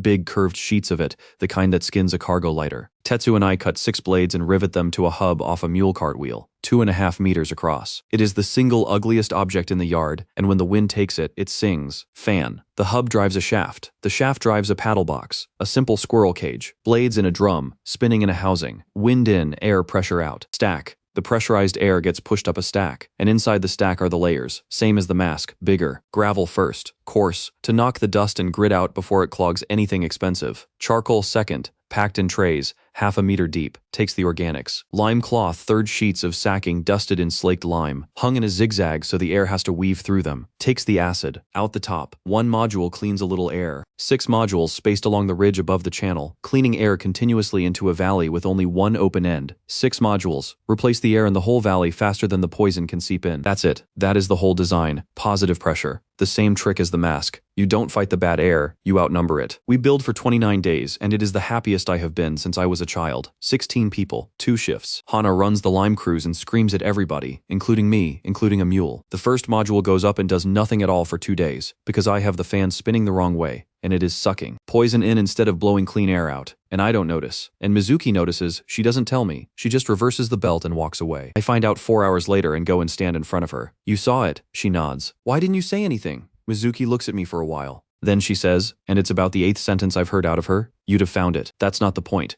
You could have, you did find it," she says, and goes back to cutting sacking. I stand there. Later, I understand what she was actually telling me, which is, I have spent 19 years being told what to do by people who were wrong, and I fixed it silently, and nothing bad ever happened to me for it, and I do not yet believe that this place is different. I make a note to fix that, not the belt, her. Day 20. Measurement. I don't trust my own opinion about the air, because my nose has been in it for 3 months and I've stopped being able to smell it. So I measure it the only way I can with people. Before the wall, a man in the channel without a mask gets a nosebleed at around 4 hours. That's the number. That's been the number since I got here. Everyone knows it, and nobody has ever said it out loud. Because you don't measure the weather. I put 6 volunteers in the channel with no masks, and I sit down with a water clock, and I watch them. 4 hours, nothing. 6 hours, nothing. 10 hours, Haru falls asleep, because Haru can fall asleep on a moving cart. At 14 hours, Hannah walks up to me and says, "This is stupid. I'm going to bed," and goes to bed and gets up in the morning and is fine. 24 hours, no nosebleed, no cough, no sour taste at the back of the throat. I go up onto the ridge at dawn and I stand next to a wind-driven fan built out of a cargo hull and a cartwheel, and I look down into a channel where 40-some people are sleeping with their faces uncovered, and I say the arithmetic out loud, because there is nobody awake to say it to. Before 4 hours, then blood. The blades turn over my head. Now a day and nothing. I put my hand on the stack. It's humming. I didn't build a wall. Down in the channel, somebody's coughing, an old cough, a yard cough, the kind that never goes away and never will, but it's the only one. I built a place where you could have a child. They come the way water finds a crack. Not in a flood. First, it is one family, a man, a woman, a boy with a chest like a bellows, who walk 11 kilometers from the eastern shanties because a scavenger told them there is a valley where the air does not bite. They stand at the mouth of the channel and they do not come in, because people do not go where they are not called. And Ayako Morisaki walks out to meet them and finds she cannot think of one single reason to send them away. They stay. 9 days later there are 30 of them, then 60. Then the flats start to empty. The Wastelanders come out of the shanty pits with everything they own on their backs, and it is not much, and they walk. They do not come for a leader. They have had leaders. They do not come for a promise, because they have never once in 300 years been given a promise that was kept. They come because a man who came out of the eastern pits went to the valley and came back a month later and did not cough. That is all. That is the whole gospel. He did not cough. 60 people becomes 200 becomes 400 in 5 weeks, and every single one of them has to eat. This is the part nobody warns you about. Success is not a plateau you stand on. Success is a hill, and the second you get to the top of it, there's a bigger hill behind it, and it's made out of the exact thing you just fixed. I fixed the air. Now there are 400 people breathing it, and the ranger. Food economy was built for 40, and it is collapsing at a rate I can chart on the back of a shovel. Yard food is scavenged. That's the whole system. Kitchen shafts dump twice a week. Spoiled grain, rotten vegetable, meat that turned and people fight over it. Sort it, boil the worst out of it and eat it. 40 people can live on what falls out of a kitchen shaft. 400 cannot. Ayako puts it in front of me flatly. We have 11 days of grain. I know. Do you have a machine for food? And here's the thing that stops me cold. Standing at my own forge with 200 masks on the racks behind me. I don't. You cannot forge bread. You cannot cast a chicken. Every problem I have solved down here, I solved by understanding a mechanism. A pump is leather and geometry. Air is charcoal and lime. Water is heat and copper. Food isn't a mechanism. Food is biology. And I have been an engineer my whole life. And I know exactly as much biology as a man who once read a pamphlet about it. Except I know one thing. Rot. The yard is made of rot. Every organic thing 6 cities throw away lands here and turns into a black stinking sludge that everyone walks around. And that sludge is the richest growing medium in the world. And not one person has ever put anything in it. You can't grow grain in it. No light. Nothing grows here in the dark. Except the one thing that has been growing here, unasked for 300 years, on every rotting beam, and every wet tarp, and every damp corner of every shanty in the yard. Mushrooms. They grow in the dark. They grow in filth. They grow fast. You can go from spore to crop in 3 weeks. They eat compost. They need no light, no soil, and no sun. And there is no sun. I have been walking past the answer every single day. The mushroom galleries. We take an old drainage cut in the West Ridge. A tunnel, 40 meters, dry, dark, cool. We floor it with compost. Kitchen shaft organics, layered, wetted, turned. We bring in mushroom stock the only way we can. Haru and 11 kids go out across the flats and bring back everything fungal they can find. Bracket growths off wet beams, pale things out of shanty cellars, gray sheets from under tarps. We plant it all. 3 weeks. And it explodes. The galleries come up thick, pale, packed, tier on tier. And it is the single most beautiful thing I have ever seen. And I stand in a dark tunnel that smells like a cellar, and I am, for about 4 days, the happiest man under 6 cities. Then 30 people get sick in one night. I hear it start. That's the worst part. I'm asleep, and I hear the first person vomiting, and I think bad water, and then I hear the second one, and the third, and then somebody is screaming in the long hut, and I get out of bed, and by the time I get across the channel, it is happening in 6 places at once. Cramping, vomiting, sweating. Some of them can't stand. 31 people. By dawn, 29 are going to make it. two are not. An old woman named Kaede, who came in from the eastern flats 3 weeks ago with her grandson, and who told Hana that the air here made her cry. And a man whose name I do not learn until I carve it, and I carve it that same night, and I will not write here what it did to me to have to ask someone what his name had been. Hana finds me at the forge at 3 in the morning with a scribe in my hand.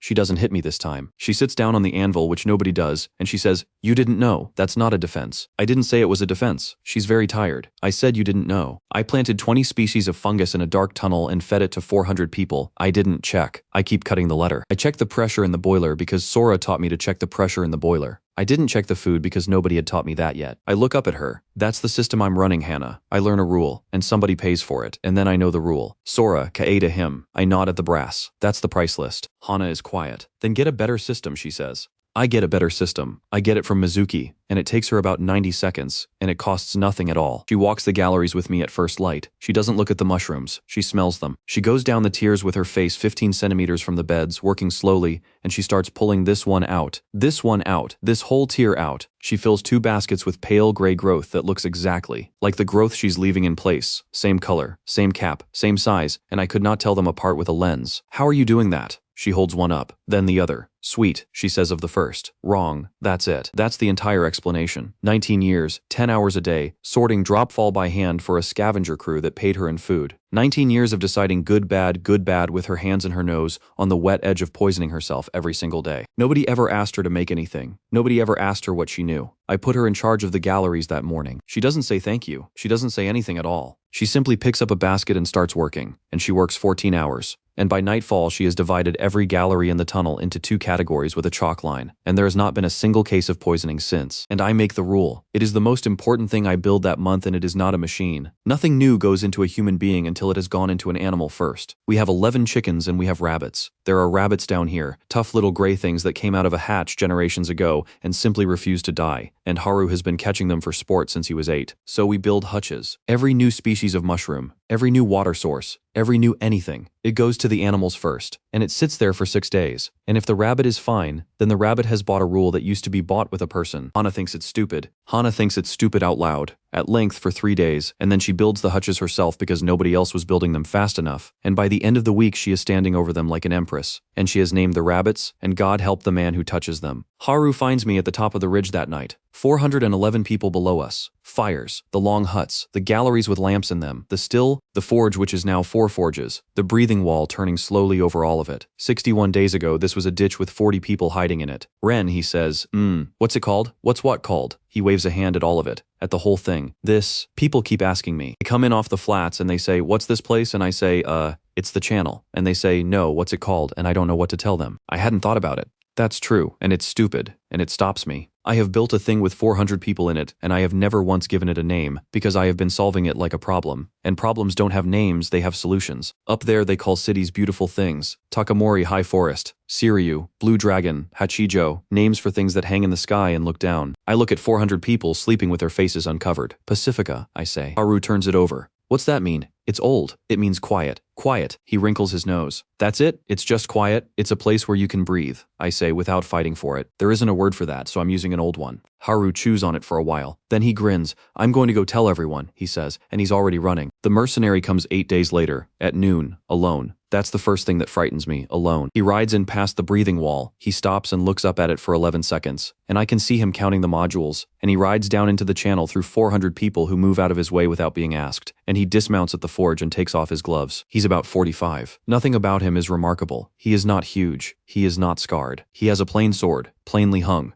And he moves like a man who has never once been in a hurry. Ren Sakamoto, he says. My name is Tessai. The Baron's men call me Fang. I dislike it, but it's stuck. You're his general. I'm his sergeant, he says. And something about the correction is worse than any threat. Do you have somewhere we can sit? We sit. Hana brings him water. He thanks her by name. He knows her name, and he drinks it. Then he looks at the cup. That's from the still, he says. Yes, it's very good. He sets it down. I'll be direct, because I think you'd find anything else insulting. My lord's offer, you come to the house. You bring the drawings, the mask, the wall, the boiler, all of it. You get a workshop, unlimited materials, and every man you ask for. You get water, quiet, and a room with a lock on it. And you get to be 60, Tessai says. That's the part I'd think about if I were you. Nobody in this valley is going to be 60. He isn't lying. That's the trouble. I can hear that he isn't lying. And the 400 people out there, they go back to the flats. He says it without any cruelty at all. They were on the flats a month ago. Nobody dies who wasn't already dying. That's a very neat sentence. It's a true sentence, Tessai says. Neat isn't the same as false. I look past him at the channel at the galleries, at Mizuki with her chalk, at Tetsu at the forge with 3 apprentices, at Hana with her rabbits. No, I say. Tessai nods. He doesn't argue. He doesn't threaten. He picks up his gloves and pulls them on, one finger at a time, and stands. May I say something honestly? Go ahead. I have watched men refuse my lord for 22 years, he says. They refuse him out of pride, or out of stupidity, or because they think they're strong. You didn't. He settles the sword on his hip. You did arithmetic. I saw you do it. You looked at the 400, and you looked at the room with the lock, and you added it up, and you came out where you came out. He mounts. I like you, Tessai says, without any warmth whatsoever, and without any malice either. That's genuine. I want you to know that it's genuine. He turns the horse. I'm going to be sorry, he says, and rides out past the breathing wall without looking back at it. 400 people can't live on 6 masks. That's the whole problem, and I want to be precise about the shape of it, because the shape is what tells you where to hit. 6 masks means 6 people in the trench. 6 people bring back what 6 people can carry. Maybe 200 kilos a trip. 200 kilos of scrap feeds. Nobody. You can't eat a bearing. What scrap does is buy food, and the flats are running out of food to sell. Because the flats are running out of people, they're all here now. So my supply of everything is a single number, how much mass I can pull out of the trench. And that number is throttled by exactly 2 things. 1, how many masks I have. 2, how fast I can drag things up a hill. I have been building better masks for 4 months. I have never once thought about the hill. The spider winch. Watch a scavenger crew take a fallen hopper apart and you will lose your mind. 12 men, pry bars. They lever, they wedge, they lever. They get one plate off, and then the pile shifts and buries the next plate, and they start again. A big drop takes a crew a week and they get maybe a fifth of it, and they leave the rest because the rest is under 3 tons of scrap, and they are men. And men are 80 kilos of meat. Nobody down here has ever had mechanical advantage. They have never had a pulley. That's not stupidity. It's the same trap as the pump. A pulley is a piece of turned wood and a rope. And if nobody ever shows you what it does, you will spend 300 years lifting things with your back. So I build the winch. A drum with a crank and a ratchet pawl. 2 blocks, 4 sheaves each. A cable, good cable, out of the trench. Wire rope off a crane. Rig it through 2 blocks and you get a 4-to-1 purchase. Rig it through the second pair and you get 16 to 1. One man on the crank pulls 3 tons. We take it out to a drop fall the Rangers have been picking at for 11 days. 16 men have gotten a quarter of it clear. I set the winch, and Haru turns the crank. And a 15-year-old boy with no muscles and no eyebrows pulls a hull section the size of a house off the pile in 11 minutes. He stands up. He looks at the crank. He looks at the hull section. I want to do it again, he says. The bolt press. But the real bottleneck isn't the trench. It's the bench. Because here's what I discover when I count. It takes 3 days to make a mask, and 2.5 of those days are one job. Punching the cartridge grid. Every cartridge needs a base with 40-odd holes in it, drilled or punched by hand, one at a time, in tin. Mizuki does it. Mizuki does it perfectly. Mizuki does it slowly, because it is 40 separate acts of precision, and there is no way to make a human hand go faster. So I stop asking the hand to go faster. A press is a lever and a die, frame from I-beam, screw from a wrecked cargo jack, a die block, a hardened plate with the hole pattern cut through it, and a punch plate that mates to it. You put a tin blank in, you pull the arm. Bang. 40 holes, 1 stroke, 1 second. The first time Mizuki uses it, she pulls the arm, lifts the blank out, and looks at it. Then she looks at her own hands. Then she goes and sits down on a crate at the edge of the shop, and stays there for about 10 minutes. And nobody bothers her. And when she comes back, she doesn't say anything about it. 19 years, 10 hours a day, deciding good bad with her fingers. And a machine just did her hardest task in a second, and did it as well as she does. I think for a long time afterward about what that must have felt like. And I understand that it could have gone 2 ways, and that the way it went is the only reason Pacifica exists. Because Mizuki doesn't hate the press. Mizuki starts designing dies, and then standardization, which is the real revolution, and nobody sees it. Before the press, every mask was unique, hand-cut. If a cartridge cracked, you made a new cartridge for that mask. The parts weren't parts. They were children. Each one belonged to one parent. After the press, every cartridge base is identical, so I make everything identical. Same shell die, same valve die, same clamp ring, same thread on the cartridge collar, which means any cartridge fits any mask. Hannah doesn't get it. Hannah says, "So what? They look the same." So I take her out to the trench rim, and I hand 2 masks to 2 rangers, and I have one of them crack a cartridge on purpose against a rock. And I have the other man unscrew his spare and hand it over, and it threads straight on, and the first man is breathing again in 11 seconds. Hana watches this. "Oh," she says, "say it. If a man's mask breaks in the deep," she says slowly, "he doesn't die. He doesn't die, he borrows." She stands there a while, that she starts, and then she stops, and I watch a 40-year-old woman who has buried a lot of people in her life run out of words. The line, 30 people, 11 stations, nobody makes a mask. Tetsu's team forms shells, Mizuki's team runs the press and stamps grids and valves. 2 crews burn char in 6 drums on a rotation. A crew crushes lime, a crew assembles. A crew tests every mask goes on a face in a sealed tent with a smoking crucible in it, and if it leaks it goes back, and Hana runs the test tent, and Hana fails everything, and the pass rate climbs from 60% to 94% in 3 weeks, purely because everybody is terrified of her. 6 masks in 9 days, 40 masks a day. I stand at the end of the line, on the day we hit 40, and I watch a boy of about 12 carry a rack of finished masks out of a shed, and I honestly cannot get my breath for a second. Now food mushrooms feed you. Mushrooms do not feed you well. 400 people eating nothing but gallery growth for a month is 400 people getting slowly weaker, and I can see it. I can see it in the line, in the pace, in how long it takes a crew to come up out of the trench. We need protein. And down here there are exactly 2 animals, not 200, not 20. 2. Rabbits, gray, wiry, half-wild, and they came out of a hatch generations ago from somebody's food stock and simply refused to die. Chickens, the same story. Scrawny, mean, and enormously good at surviving in a place where nothing else does. That's the entire fauna of the yard. 2 species that fell out of the sky and out-stubborned the poison. I look at that for a long time and I think, these 2 things beat this place without any help from anyone. Imagine what they could do with help. Rabbits are a machine. I mean that literally. A doe produces 30 offspring a year. 30 from 1 animal. They eat greens, and we have greens, the gallery stems and the trim and the spent compost, the stuff we throw away, waste in, meat out. We build hutches, 100 of them, tiered, with wire floors off a drop, so the droppings fall through into a tray, and the droppings go into the compost, and the compost feeds the mushrooms, and the mushroom trim feeds the rabbits. It's a loop, it closes.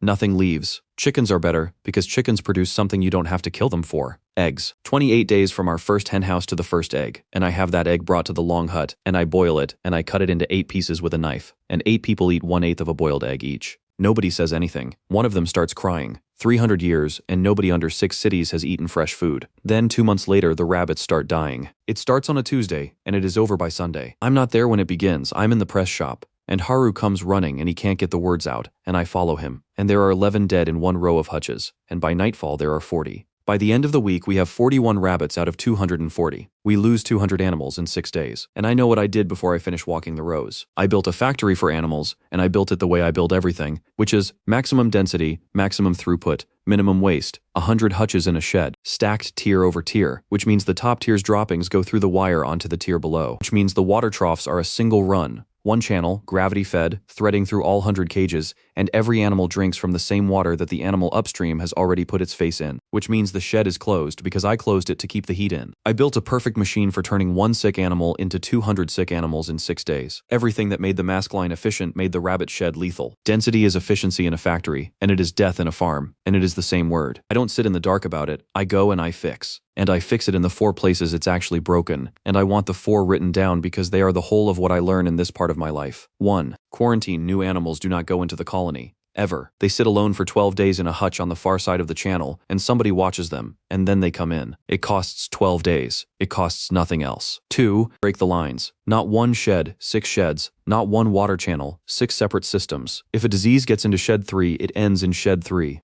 I lose some efficiency. I keep the colony. 3. Clean water. The still runs day and night. Distilled water goes into the animal troughs before it goes into human cups, and Hannah fights me on this for exactly 1 hour, and then works out that a dead rabbit is a dead child 11 months from now, and then she fights everybody else. About it for a month for air wire floors over a gap, drop trays, and a small breathing stack in every shed. Air moves. Ammonia doesn't sit. Sick animals don't breathe each other. 41 rabbits. 90 days later, 310. Hana finds me standing in shed 4 in the middle of the night, counting. You look like a corpse. I'm counting. You've counted. She leans on the door frame. 310. I counted this morning. You want to know what the interesting number is? What? 9, she says. 9 of them are dead this month. Out of 310. She scratches her jaw. Last time it was 200 out of 240. In a week? Yes. So what changed? You didn't invent anything. You didn't build a machine. You just moved things. She's genuinely puzzled. You put a wall in the middle of a shed. That's not engineering. That's furniture. I sit down on an upturned crate in the smell of hay and rabbit. Engineering isn't inventing something once, I say.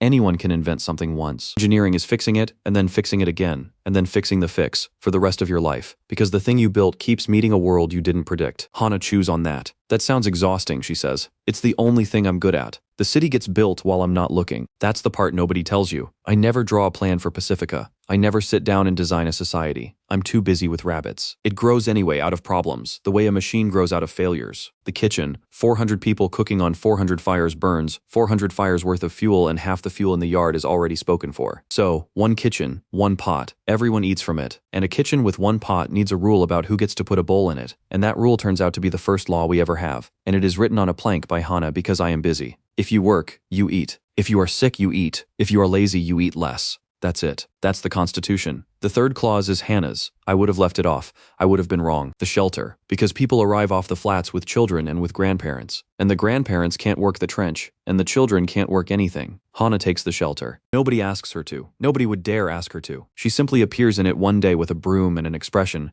and 11 orphans and 9 old men, and within a month she has thrown 2 grown men out of Pacifica bodily for stealing bread out of the shelter, and one of them was twice her size, and nobody helped her because nobody needed to. Hannah yells at everybody in Pacifica. Hannah does not yell at the children. I don't have a theory about it, I just note it. The bathhouse. Tetsu builds it. He doesn't ask anyone. He doesn't announce it. He takes a broken cistern and a waste heat line off the still condenser, and he builds himself a place to sit in hot water, alone, at the end of a shift, because he is 58 and his hands hurt. 3 days later there's a line. He glares at the line. The line does not go away. He builds a second bench. And then there's the census. And this is the one that catches me completely off guard. I need a census because I need to know things. How many people, how many can work, who's sick, who has skills. It's an administrative problem. It's boring. I put Haru on it with a book. He comes back on the second day and he sits down and he doesn't say anything for a while. They don't have names, he says. What? The Wastelanders. The ones from the shanty pits. He puts the book on the table. I asked a man his name and he said Crook, because he's got a bent back. And I said, know your name, and he said, that is my name. That's what people call me. And I asked his wife and she said Grain, because she used to sort grain. He looks at me. Ren, they don't have names. Nobody wrote anything down. Ever. There's never been a book. So we write them down. It takes 11 days and I do a lot of it myself. Sitting at a table in the long hut with a lamp and a ledger made out of Takamori cargo manifest paper that fell out of the sky. They come up one at a time and they choose. Some of them keep the nickname because they've had it 40 years. Some of them take a name they liked once. One woman thinks about it for a full minute and then gives the name of her mother, who did not have a name either, and who she is going to give one to now 4 decades late in a book. And when it's written, every single one of them wants to see it. They can't read. Not 1 in 20 can read. It doesn't matter. They want to look. At it, at the line, at the marks, at the fact that on a specific page of a specific book, there is a shape that means them. An old man leans over the ledger for a long time with his hands behind his back. Then he straightens up and says, is that going to stay there? It's going to stay there. When I'm dead too. When you're dead too. He nods a few times. All right, he says, and walks out. And I watch him go and I have to put the pen down for a minute. Juro comes on a Thursday. He walks in through the mouth of the channel with 19 scavengers behind him, and every one of them is carrying nothing. Hands empty and open, and he gets about 20 meters and then he goes down on his knees in the dirt. 50 Pacificans stop working. He doesn't beg. I'll give him that. He kneels there with his bald head down and he says it in the flat, bored voice of a man quoting a market rate, because it's the only voice he has. You take us or you don't. If you don't, we starve on the flats. I sold you. I know you know I sold you. Do what you want. And I look down at the man who put me in a cage. Ayako watches from the forge steps and she is entirely certain she knows what happens next, because she has lived on the yard for 31 years and she has seen this exact scene 11 times. And it always ends the same way, with a hook. She is wrong. I say, get up. Juro doesn't move. Juro, get up. He gets up slowly, and he looks at me with an expression of pure animal wariness. How many drop hatches are there? I ask him. He blinks. 611, he says. How many are worth standing under? 90. Instantly. No thinking 60. If you're honest, everything else is ash and rot. Which shaft dumps copper? Siryu, cluster 4, third door, but only in the winter cycle, and only when their mills run, and their mills run when the he stops. He hears himself. I let him hear himself. I have 400 people, I say, and 11,000 tons of scrap coming out of the trench a month, and not one man in this valley who knows what's worth picking up. I have children carrying rot up a hill because it's shiny. Juro stares at me. You are the greediest man I have ever met, I say. You looked at a dying stranger with 2 broken ribs and you priced him in 11 seconds. You've spent 40 years working out exactly what everything under 6 cities is worth, and you were never wrong once because being wrong cost you money. I hold out my hand. That's not a sin. On a sorting floor, that's a talent. You run my sorting. Juro does not take my hand. He stands in the middle of Pacifica with 19 starving scavengers behind him, and he looks at my open palm and he does not move, and his face does something I have never seen on it and will never see on it again. He came here to die. He walked 11 kilometers, knowing he was going to die, because dying here was better than starving on the flats, and he brought his crew because he wanted them to see it and go somewhere else. And what he cannot process, what is visibly physically breaking something in him, is that he has just been offered a job. I sold you, he says. It comes out strange. Yes, for 200 bolts. Yes, and when the Rangers hit us, you left me and took the cart, and it was the right call, and I said so at the time. I keep my hand out. I don't need you, sorry, Juro. I need you counting. Are you going to take the job or are you going to stand there? He takes my hand. He does not cry, and he does not thank me. And about 4 hours later, he is standing on a scrap heap screaming at Pacificans that they are hauling garbage and he will not have it. He's very, very good at it. 8 days later, Ayako comes into the forge and puts a piece of coal on the bench in front of me. 1 piece. That's the last of it, she says. What? Kurayama's closed the coal pits. all 4. Every seam on the flats belongs to him, and he's put men on every one of them, and they're turning our carts back. She's very calm. That's how I know how bad it is. He's shut the trade tracks too. Every pit. Every artel, anybody who trades with Pacifica loses their water. I look at the piece of coal. No coal, no forge, no cartridges, no char drums, no lime kiln, no press, no shells, no cartridges, no masks. No masks, nobody goes into the trench. Nobody goes into the trench. 411 people starve in a valley where the air is clean. He isn't going to attack us at all. He's just going to stand there and let us suffocate on our own success. How long do we have? Ayako says. I look at the forge, at the coke bins, at the 400 people outside breathing. 12 days, I say. Day 1 of the blockade. We bank the forges to a quarter.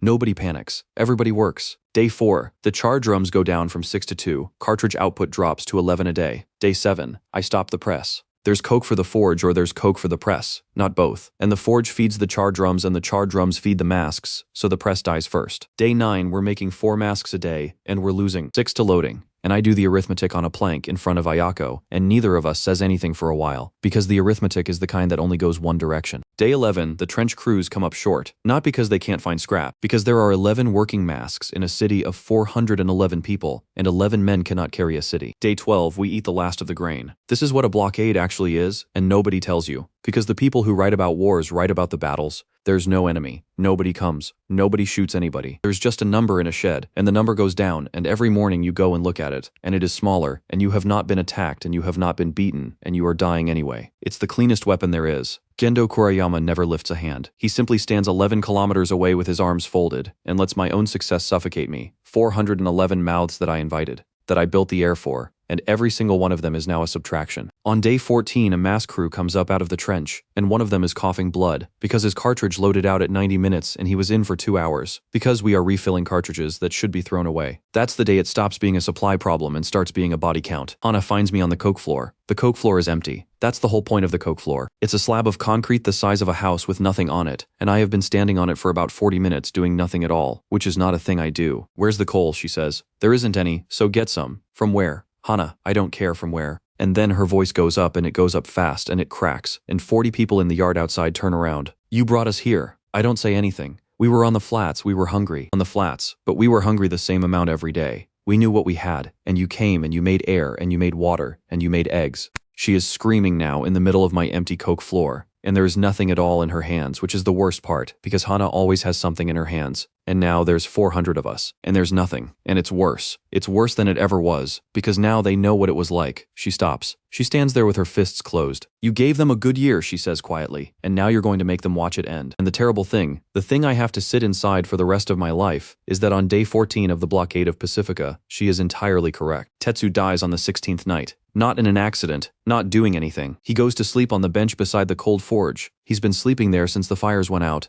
and nobody asks him why, because everybody knows why, and in the morning he doesn't get up. Lungs, he was 58. Nobody down here is 58. He should have been dead 9 years ago and he wasn't, and now he is. And it isn't the blockade that did it, not directly. It's 300 years of air. Mizuki finds him. She comes and gets me, and she doesn't say a word. She just takes my sleeve, and I follow her. And he's lying on the bench with one hand still on the handle of the bellows lever, not clutching it, just resting there, the way a man's hand sits on a tool he was going to use in the morning. I don't cry. I want to be honest about this, because I think it makes me sound like something I'm not, but I don't, and I don't rage, and I don't go and find someone to blame. I stand there for about 4 minutes. Then I take his hand off the lever and put it on his chest, and I turn around, and I walk into the workshop, and I do not come out for 40 hours. That's what I have. That's my entire emotional apparatus. Somebody I loved is dead, and I have one response available to me, and it is work, and I know exactly how that looks from the outside, and I have never once in my life been able to do anything else. Ayako brings me water twice. She doesn't say anything. She just puts it down and leaves. Haru sits outside the door for most of the second day. Mizuki takes over the char drums without being asked and works both shifts. And I sit in a shed with a lamp and a pile of scrap paper, and I think about charcoal. Here's what I know, and I have known it for 4 months, and I never looked at it.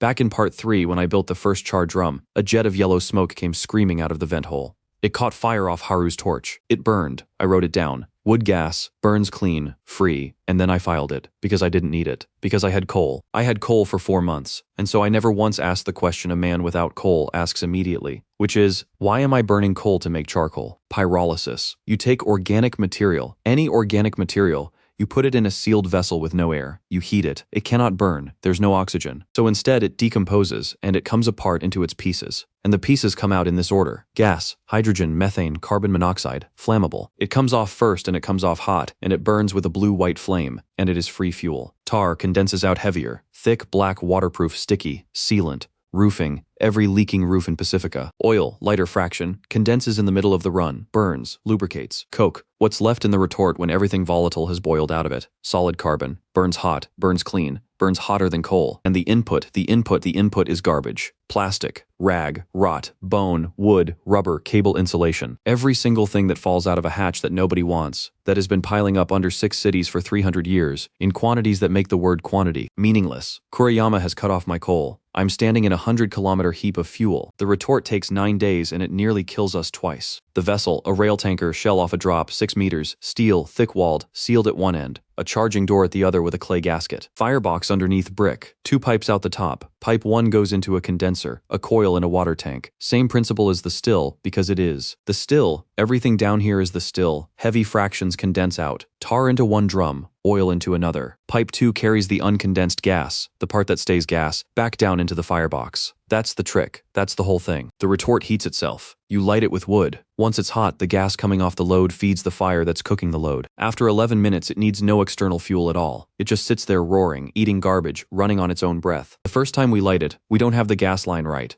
and the gas builds under the roof of the shed and finds the lamp. And the roof of the shed leaves. Nobody dies. 2 men are burned. Hana loses most of an eyebrow and does not let anyone forget it for a year. I rebuild it in the open air with a flare stack, because gas that isn't burning has to be burning somewhere on purpose. Second light. It runs for 11 hours, and at the end of 11 hours I open the retort and I pull out coke. Black, hard rings when you drop it. 400 kilos of it from garbage. I take a piece and I walk out to the dead forge, and 40 people follow me and nobody says anything. And Mizuki lays a fire, and we put the coke in it, and I take the bellows. And I look at the handle for a second where his hand was. Then I pump it. The coke catches slow. It always catches slow. That's how you know it's good. And it goes from red to orange to white, and it burns hotter than Kuriyama's coal ever did. And it is made out of a rotten tarp and a broken crate and a dead man's shoes. The forge lights.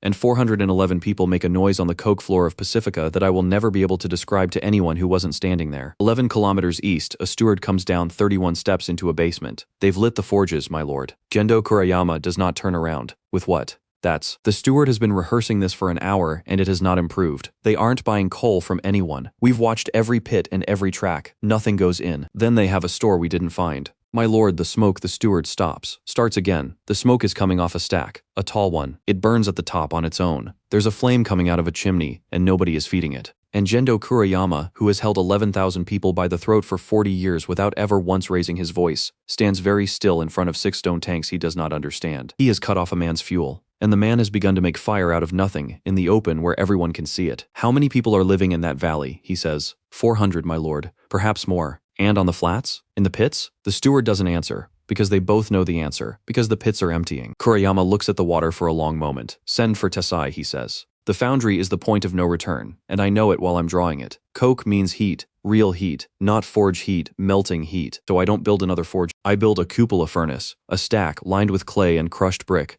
charged from the top in layers. Coke, scrap, limestone flux, coke, scrap, flux. Air blown in low through tuyères. Nozzles, 4 of them, fed by the wind fan. You light it, you charge it, and it eats. Scrap goes in the top. Molten iron comes out the bottom, continuously, all day, as long as you keep feeding it. We build molds in sand, pig molds, ingot molds, plain rectangles, nothing clever, and we cast. And on the 11th day of the foundry, I stand on a platform, and I look down at a floor covered in ingots, rows of them, identical, stacked. Uniform mass, uniform shape, uniform metal. 600 kilos of standard iron, cast this week out of hinges and rot and broken cartwheels and the ruined skeletons of things 6 cities threw away because it was cheaper to drop them than to fix them. Juro is standing next to me. He hasn't said anything in about 10 minutes, which for Juro is a coma. That's not scrap anymore, he says finally. No. He gestures at it. He genuinely cannot find the word. He is a man who has spent 40 years knowing the price of every object under 6 cities, and he is looking at 600 kilos of something that has never had a price, because it has never existed. What do I call it? Iron, I say. You call it iron. Iron's what you find. Not anymore. I pick up an ingot. It's warm. It's heavier than it looks. They always are. And I say the thing out loud that I have been circling since the day a bald man with 9 teeth turned my pockets out. Everybody down here searches Juro. 300 years, 600,000 people, and every single one of them wakes up and goes looking for a thing that already exists. Nobody makes anything. Nobody ever has. I put the ingot back on the stack. That's the whole difference. That's the only difference there has ever been between up there and down here. I look out over the foundry floor. Scrap isn't what you found, I say. Scrap is what you haven't processed yet. The blockade breaks on the 29th day, and it breaks quietly, and it breaks in a way that must be genuinely humiliating for a man like Kuriyama. It doesn't break because we win a fight. It breaks because we stop noticing it. We're making our own fuel. We're making our own iron. The still gives us water. The galleries give us food. The hens are laying. 440 people are eating twice a day. Kuriyama shut off the coal, and then he stood there and waited, and 11 days later he looked over and we were building a second furnace. He has one weapon left, and it is the oldest one, and it is the only one that has ever really worked. Tessai stands in a stone room while a 60-year-old man tells him to go and kill 400 people. He does not object. Objecting is not what he is for. He asks the only 3 questions that matter. How many do you want me to take? 300. Tessai's eyebrows move about a millimeter. 300 is everything. 300 is the entire standing force of the yard, every professional sword under 6 cities. Every man Kuriyama has kept fed and paid and loyal for 4 decades. That's all of them, my lord. Yes, for 400 laborers and 40 rangers. For 1 engineer, Kuriyama says. And Tessai, who has been a soldier for 22 years, and a very good one, understands something about his employer in that moment that he does not entirely like. The Baron is not angry. The Baron is frightened. And the workers? Tessai says. The Wastelanders. The children. Kuriyama looks at the tanks. Bring them back to the flats, he says. Alive. They're not the problem. They were never the problem. He turns. Burn the machines. Burn everything with a wheel or a fire in it. And bring me the man. Tessai bows. On the way up the 31 steps, he thinks, without any particular emotion, that he has never once in his life been ordered to fight an enemy whose weapons his employer cannot describe. They come out of the east on a Tuesday, and Ayako's scouts count them for 6 hours, and the number they bring back is 311. I put it on the board. Them 311 professional soldiers. Armored. Mounted, most of them. Fed, paid, trained, led by a man who has done this 11 times and lost none of them. US, 447 people, of whom 300-odd are Wastelanders who have been eating properly for 4 months and have never held a weapon. 40 rangers. 60 forge workers. 11 children who I will not put on this board. I look at it. Ayako looks at it. Say it, she says. We lose. The whole room goes still. Hana, Mizuki, Juro, Haru, 9 crew chiefs. I want to be precise, because precise is the only thing I've got. I tap the board. Not probably not, unless something goes wrong. If Tessai's 300 come down that channel and we stand in front of them with hooks and courage, we lose every single time. They will go through us in about 40 minutes, and then they will burn the foundry and take me east in a cart. We have the walls, someone says. The walls are for air. They're sacking in gravel. A child could cut through one. We have 440 people. We have 440 farmers, I say. I've spent a year teaching them to make things. Making things is the opposite of killing people. That was the whole point. Silence. Hana says flatly. Then what? And I stand there in front of the board, and I look at that number, 311, and I feel the thing I always feel, which is the same thing I felt looking at a rusted pump and a mask that didn't work, and a shed full of dead rabbits. You have stated the problem wrong.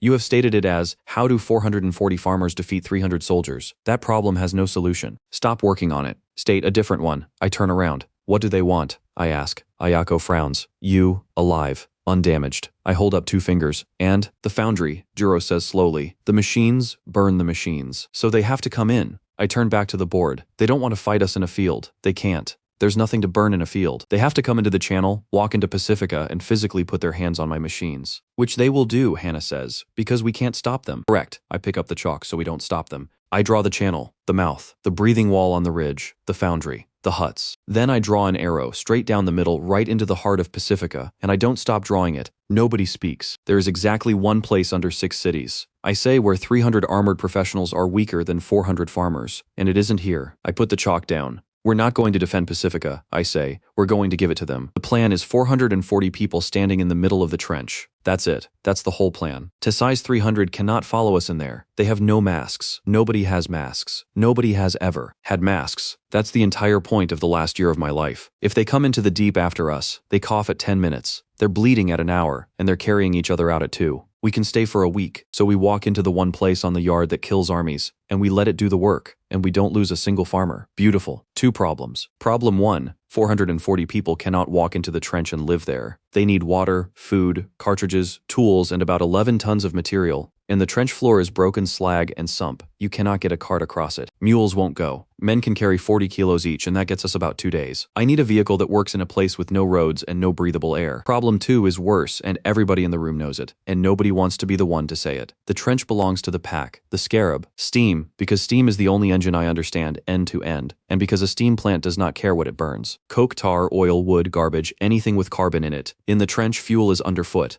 Boiler. 2 thin-wall barrels, seam-welded, tested cold for 8 hours because I test everything cold for 8 hours now forever, for the rest of my life. Safety valve.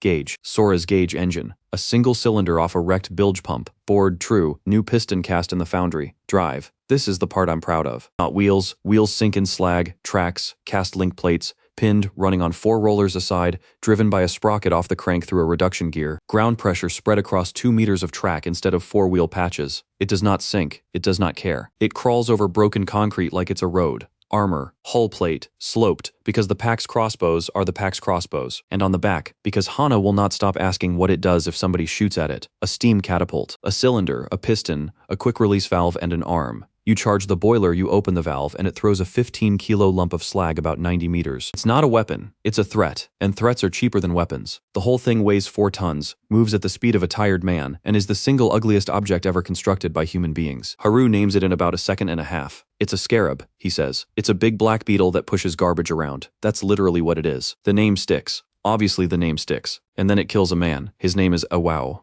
31. He came in off the flats 8 months ago with a wife and 2 children, and he learned to drive the thing in 4 days because he wanted the job, because the job paid extra rations, because he had 2 children. We're running the Scarab up the ridge on a full-load trial. 1,100 kilos in the bed. The oil line runs from the sump to the cylinder. I put it there because it's the shortest run, because a shorter run is less weight and fewer joints, and every engineer alive would have done the same thing. The shortest run goes past the steam pipe. A copper union works loose from 4 hours of track vibration, which is a thing I did not model and should have modeled, because a tracked vehicle shakes in a way a wheeled one does not. Oil sprays onto a pipe at 200 degrees. It doesn't explode. It's worse. It goes up as a sheet, and it goes up inside the hull, and the driver is sitting in a steel box with the fire between him and the hatch. I'm 11 meters away. I get about 4 steps. I do not want to describe the sound, and I am not going to. He is in there for perhaps 40 seconds. Hana and 2 rangers get the hatch open, and by then there is nothing to get out. Afterwards, I sit on the ridge with my back against a rock, and I do not move for a long time, and people leave me alone, and eventually Hana comes and stands over me with her arms folded. She doesn't yell. That's how I know it's bad. You killed him, she says. The same way you killed Sora. I look up at her. There is a version of me that says it was a union failure, that says I couldn't have known about the harmonic, that says he knew the risk. All of that is true. All of it is the same shape as the sentence a man says when he is trying to move a body off his own chest and set it down somewhere else. Yes, I say. Hana blinks. Yes, yes, same way. I get up. My legs are not entirely reliable. I put a fuel line next to a heat source because it was efficient, and I didn't ask what happens when it fails, because I never ask what happens when it fails until it fails. Sora, the mushrooms, the rabbit sheds. Now Iwao. She stares at me. Then why do you keep building things? Because the number of people who die if I stop, I say, is 440. I go back to the shed and I fix it in 3 places, and I write all 3 on the wall, and they stay on that wall until the wall comes down. 1. Heat and fuel do not share a space. The steam line gets a sheet steel shield the length of the hull, and the oil line gets moved outboard, and the run is longer and heavier and worse in every way except the one that matters. 2.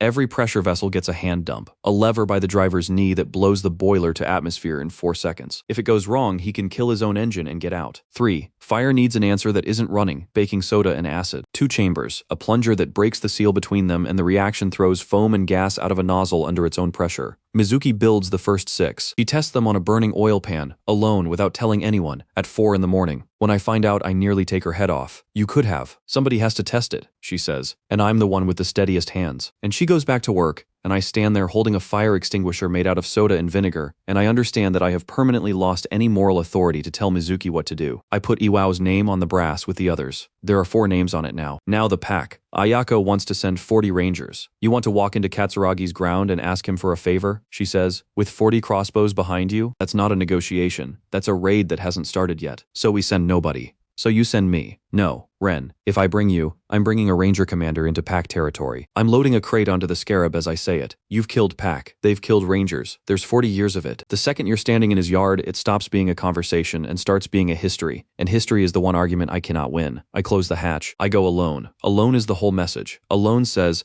I am not a threat. I am an offer. Ayako stands there with her jaw working. He'll kill you. He might. He'll kill you. And then Tessai comes down the channel in 9 days, and there is no plan at all, and 440 people die on the flats, because you wanted to be clever. Ayako, she stops. There's no version of this where I don't go and ask him, I say. Every other plan I've drawn ends with us fighting 300 professionals in a valley. I've done the arithmetic 11 times. It always ends the same way. She looks at me for a long moment. Then she reaches into her coat and puts something in my hand. It's a knife. Hers. The one she cut me out of a cage with. It won't help, she says. No. Take it anyway. The PAX yard is a wrecked cargo lighter half buried in the west wall of the trench, and there are 60 machines parked around it, and they are, I have to admit, magnificent. Not one of them should work. Every single one of them works. They hear me coming from 4 kilometers away, because a 4-ton steam tractor is not a stealth vehicle, and by the time I roll up to the yard there are 90 people standing on the hulls and the roofs and the ridge above me with crossbows. I stop the scarab. I vent the boiler. I climb out of the hatch with my hands empty and my mask on, and I stand on the deck of the ugliest machine in the world in front of 90 people who make a living taking things off dead men. Katsuragi comes down off the lighter's flank with his goggles pushed up. He looks at the scarab for a long time. Then he looks at me. Then he starts laughing. You came alone. He walks all the way around the tractor. He puts his hand flat on the track links and pushes, testing the spring. He crouches and looks under the hull at the rollers. You came alone into my trench? On a what? Is this steam? That's steam. He straightens up, delighted. You built a steam beetle? Scarab. Scarab. He turns and shouts it at his people. It's a scarab. Somebody on a roof whoops. Then he turns back to me, and the laugh is still on his face, and there's nothing at all behind it. So, Nail says, you've come to beg. No. You've come to beg, he says gently, because Kurayama's dogs are on the road and you can't fight 300, and the only hole in the world they can't follow you into is mine. And you want me to let 400 dirt farmers hide behind my back. He spreads his hands. That's begging, upper. Say it correctly at least. I've come to trade. You have nothing I want. How old are you? Katsuragi's head tilts. 24. How old was your father when he died? Something goes across his face and gets buried immediately. 31. How old was his father? A pause longer. 34, Nail says. So, 65 years between the two of them. I let it sit. I'm 28. If I stay out of the trench, I'll see 60. The yard has gone very quiet. You have a song about it, I say. I've heard your people sing it. Live fast, take everything, die at 30. It's a good song. It's a true song. It's an excuse, I say. You don't live fast, Katsuragi. Nobody down here lives fast. You die early, and you wrote a beautiful song about it, and you've been singing it for 300 years, so nobody has to say the actual sentence out loud, which is, the air is killing us and we can't do anything about it. I am on the ground about a second later. He crosses 4 meters faster than I can track, and my back hits the scarab's track guard hard enough to blank out my vision, and there is a knife under my jaw, and Katsuragi's face is 15 centimeters from mine, and it is not laughing anymore. My father, he says very quietly, took 11 tons of copper out of the deep. 11. He fed 300 people for 6 years, and he knew. But it cost him and he did it anyway, and you will not stand on my ground and call that a song. 90 crossbows. I can hear the cranks. I don't fight. I don't push back.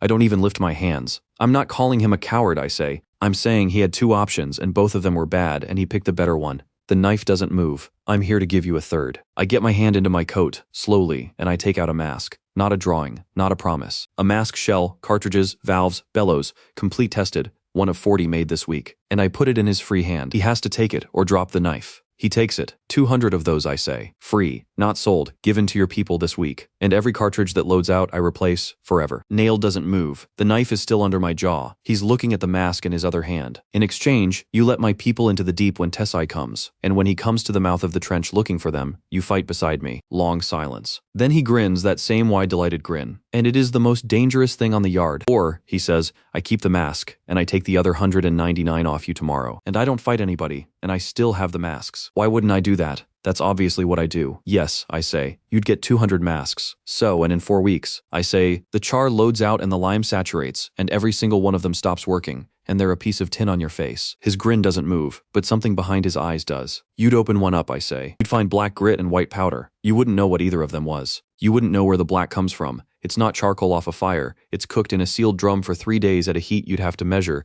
and you have no way to measure heat. You wouldn't know the white was construction lime, or that it has to be coarse or it packs and chokes, or that the leather valves swell in acid and need replacing at 60 hours. I keep my voice completely level because this is arithmetic, not a threat. So you'd have 200 masks for 1 month, and then you'd have nothing. And you'd have burned the only man alive who knows how to make more. The knife comes off my throat. You don't need a mask, Katsuragi, I say. You need a supply. 90 people watch their leader stand very still in the middle of his own yard with a knife in one hand and a machine in the other. He is not thinking about the deal. He worked out the deal 10 seconds ago. He is thinking about a number he has not said out loud in 11 years, which is 31 and which is his father's age and which is 7 years away. Katsuragi has known since he was 14 that the trench is killing him. He has always known. He is not stupid, and he has never once been stupid, and that is why the song exists. Because when a man is certain that he is going to die at 30 and there is nothing whatsoever he can do about it, he has exactly two choices. He can spend the years afraid, or he can decide it was his idea. And for 300 years, every pack that has ever run this ground has made the same choice, and sung the same song, and gone into the deep laughing, because laughing is the only thing that was ever on offer. Nobody has ever brought them a third option. Nobody has ever come into this yard and put an alternative in their hands. Nail turns the mask over. He looks at the cartridge threads. He looks at the bellows. He puts it on. He breathes through it, in his own yard,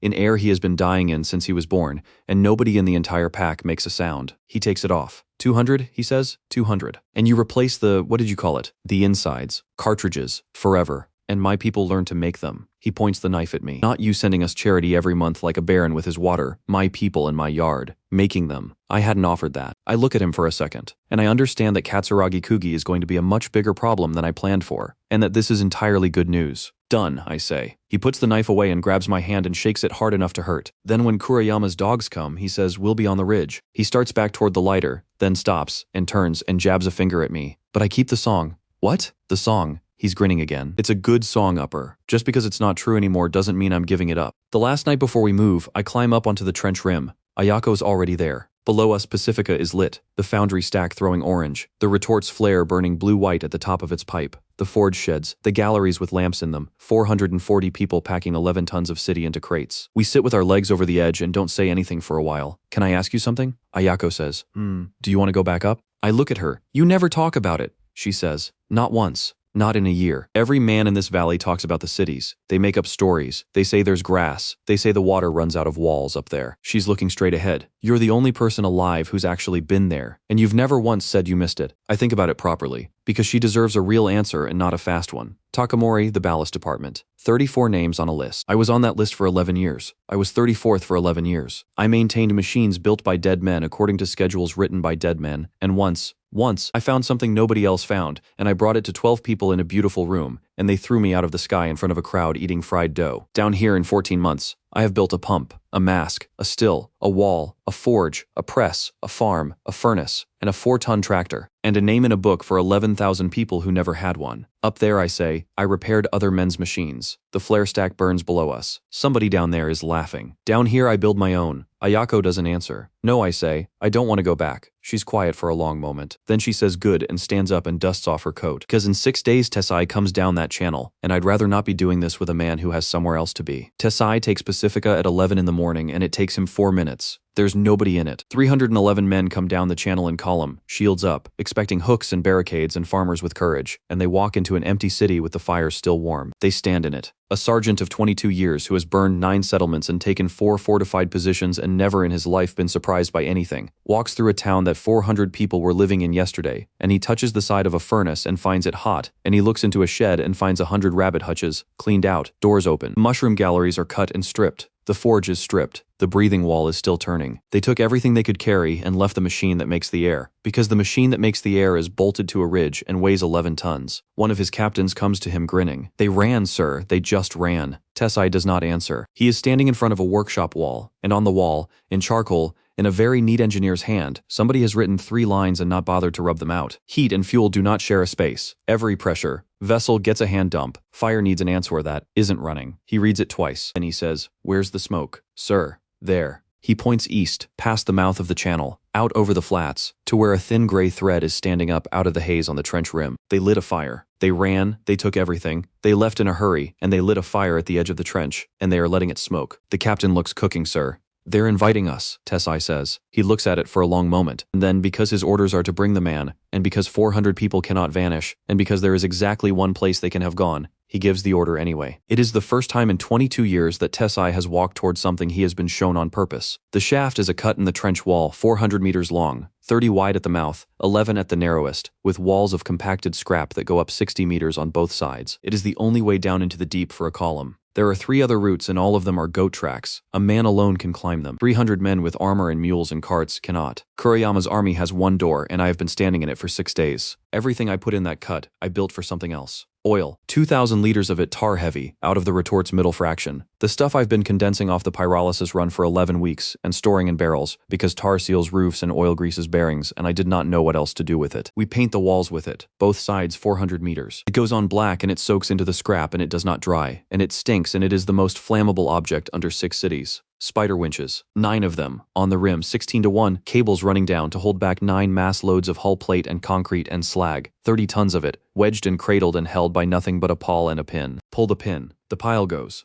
Lime, 11 tons. I have been crushing construction spoil for a year to fill cartridges, and it is a white powder, and it is caustic. It takes water out of everything it touches, and what it mostly touches is the wet inside of a human eye, and the wet inside of a human lung. It is not poison. It doesn't kill. It blinds and it burns, and a man with lime in his lungs cannot make himself breathe in. The reflex just closes, and the more he panics, the less air he gets. Bellows, 60 of them. Every forge bellows in Pacifica, every mask bellows off. Every mask we could strip, mounted in banks along both rims with hoppers of lime dust over the intakes, on cranks worked by hand. Pump them, and 11 tons of white dust goes over the edge and down into a cut that has no wind in it. Scarabs. 6, parked nose out at the far end, in the deep, where the air is already killing. And on both rims, 60 machines and 200 people who have lived in this poison since birth, wearing my masks on their own ground, in the dark, laughing. Here's what I do not have. I do not have 300 soldiers. I do not have cavalry or archers or a fortress, or a single trained fighting man beyond 40 rangers. I have never won a fight in my life. I'm not going to win one now. I'm going to make it so a fight cannot happen. They come into the mouth at 4 in the afternoon. Tessai puts scouts up the walls first, because of course he does, and nails people let them come. They lie flat in the scrap in the places they've been hiding since they were 9 years old, and they let the scouts walk past them, and the scouts come back and report an empty cut. The column enters. I watch it from the north rim through a gap in a hull plate, lying on my stomach next to Katsuragi, who is chewing something and swinging 1 foot over the drop like a man at a fair. They come in. Well, that's the thing that frightens me. Shields on both flanks, scouts forward, mules center, no bunching. 22 years of doing this properly. At 200 meters in, half the column is inside. At 300, all of it is. At 380 they reach the narrow, 11 meters across, walls 60 meters high, 311 men in a stone corridor, and Tessai stops. He stops right there, with no warning and no reason. In the exact center of the killing ground, he holds up his hand and the entire column freezes, and I feel my stomach go out from under me. He turns around slowly and looks up at the rim. He can't see me. It's not possible. There's a plate over me and 60 meters of dark, but he looks straight at where I am, and he says, not loudly, but in a cut like that with that much rock, a voice carries, Sakamoto. Nothing moves. I know it's a trap, Tessai says, conversationally, to a wall of garbage. I knew from the smoke. I'd like you to know that I knew. Katsuragi stops chewing. I'm going to come anyway, Tessai says. I want you to understand why, because I think you'll appreciate it. If I turn around, my lord replaces me, and the man he replaces me with will burn your valley with the children in it. I won't. So it's better for everyone if the man in this cut is me. He turns back to face the deep. Do it properly, he says, and he starts walking again. I say it out loud, to nobody, lying on my stomach in the dark. Pull. 9 pins come out at once. 30 tons of hull plate, concrete slab and slag goes off the north rim into the mouth of the cut, and it does not fall on anybody. That is the entire point. It is not aimed at men. It is aimed at the mouth.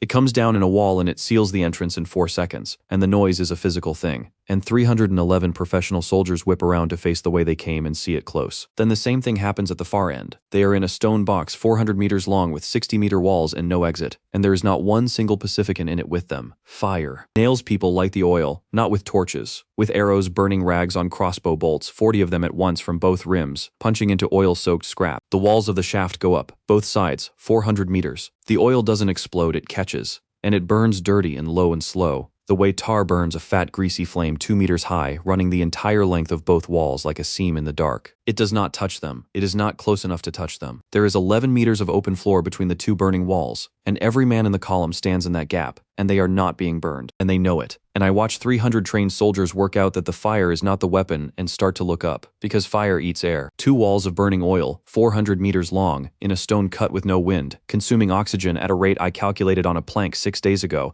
and got right to within 11%. The air in the shaft starts to go, not fast. It doesn't need to be fast. Then the bellows. 60 banks of bellows on 2 rims, and 11 tons of powdered lime, and 200 people on cranks who have been waiting 6 days for this. The dust goes over the edge in a white curtain. It falls 60 meters and it spreads, and it comes down on the column like snow that is on fire. Men in armor breathing hard in air that is thinning, breathing deep because there isn't enough of it, pulling the deepest breaths of their lives, inhale caustic lime dust into wet lungs. And it takes the water out of the tissue it lands on. It swells, it burns, it goes into the eyes, and it goes into the throat, and a man who has it in his throat cannot breathe in, because his body will not let him, because his body has decided that the next breath is worse than suffocating. 311 men drop their shields at almost the same time, not because they were beaten. Because you cannot hold a shield when you cannot see and you cannot breathe and you are trying, with everything you have, to claw a thing out of your own chest that isn't there. Katsuragi beside me has stopped smiling entirely. He watches it for about 30 seconds. Then he says quietly, without looking at me, "This is what it does to us, isn't it? Slowly, this is just fast. Yes, every day of my whole life. Yes." He looks down at the white cloud filling a 400-meter box with 300 men in it. "Huh," he says. I stand up on the rim in a mask above a burning cut, and I say the only true sentence I have ever said about war. I didn't bring an army. Below me, an entire generation of professional soldiers is going down on its knees. I brought the air. The bellows keep pumping. Down here, it's mine. It takes 90 minutes, and it is not a battle at any point. We do not go down. Not once. Nobody from Pacifica sets foot in that cut while it's happening, because there's nothing to do in there. Rangers hold the rims and shoot anyone who tries to climb, and men do try to climb, and some of them get 20 meters up 60 meters of unstable scrap, and none of them get further. At 90 minutes the fires are burning down and the lime has settled, and the air is coming back, and what is left in the bottom of the shaft is 300 men who are alive. All of them, almost all of them, and who cannot see and cannot stand and have thrown away every weapon they were carrying because they needed both hands to hold their own faces. We win without touching them, and it costs me 61 people, and it costs the pack 40, and it costs me Hana. The south rim bellows bank is closest to the narrow. It has to be. The dust has to reach the center of the cut, and the center of the cut is where the column is thickest, which means the south rim bank is directly over 400 meters of burning oil, and it is hot up there, and the updraft is enormous. The bank is 11 bellows on a timber frame. At 65 minutes, the frame starts to burn. The crews on the other 8 banks pull back. That's the order. That's my order. When your frame lights, you pull back. No exceptions, I wrote it on the plank myself. Hana does not pull back. Hana stands on a burning frame on the south rim with 2 other women and keeps pumping, because the column has bunched at the narrow and the dust from the north side isn't crossing, and she can see that it isn't crossing, and she keeps pumping for 11 more minutes with the timber going up under her feet. The dust crosses, and then the frame goes. They get her out. She's alive when they get her out. She's alive for about 40 minutes. I'm there for it. I want that written down, because I was not there for Sora, and I was 11 meters away from Iwao, and I could not do anything, and this time I am there, and I hold her hand, and it does not matter at all. She's grinding her teeth. She won't stop talking. "Told you," she says. "Told you the south frame. I told you." I said green timber. I said it twice. You did. You put the relief valve on the wrong side of the manifold. Her eyes are unfocused, and she is dying, and she is still going. On the bellows, the little one. On the, you put it on the wrong side. Everybody knows it. Nobody says Hana, because nobody tells you anything, she says, furious. Nobody in that whole valley will tell you when you're wrong. You know why? They worship you. Idiots. She coughs. It's bad. Somebody has to. Somebody's got to stand there and say, "The valve's on the wrong side." She stops. Her eyes find me. "Who's going to do it now?" Hannah says. Haru loses his right arm at the elbow. North rim, winch 3. The pawl holds and the cable doesn't,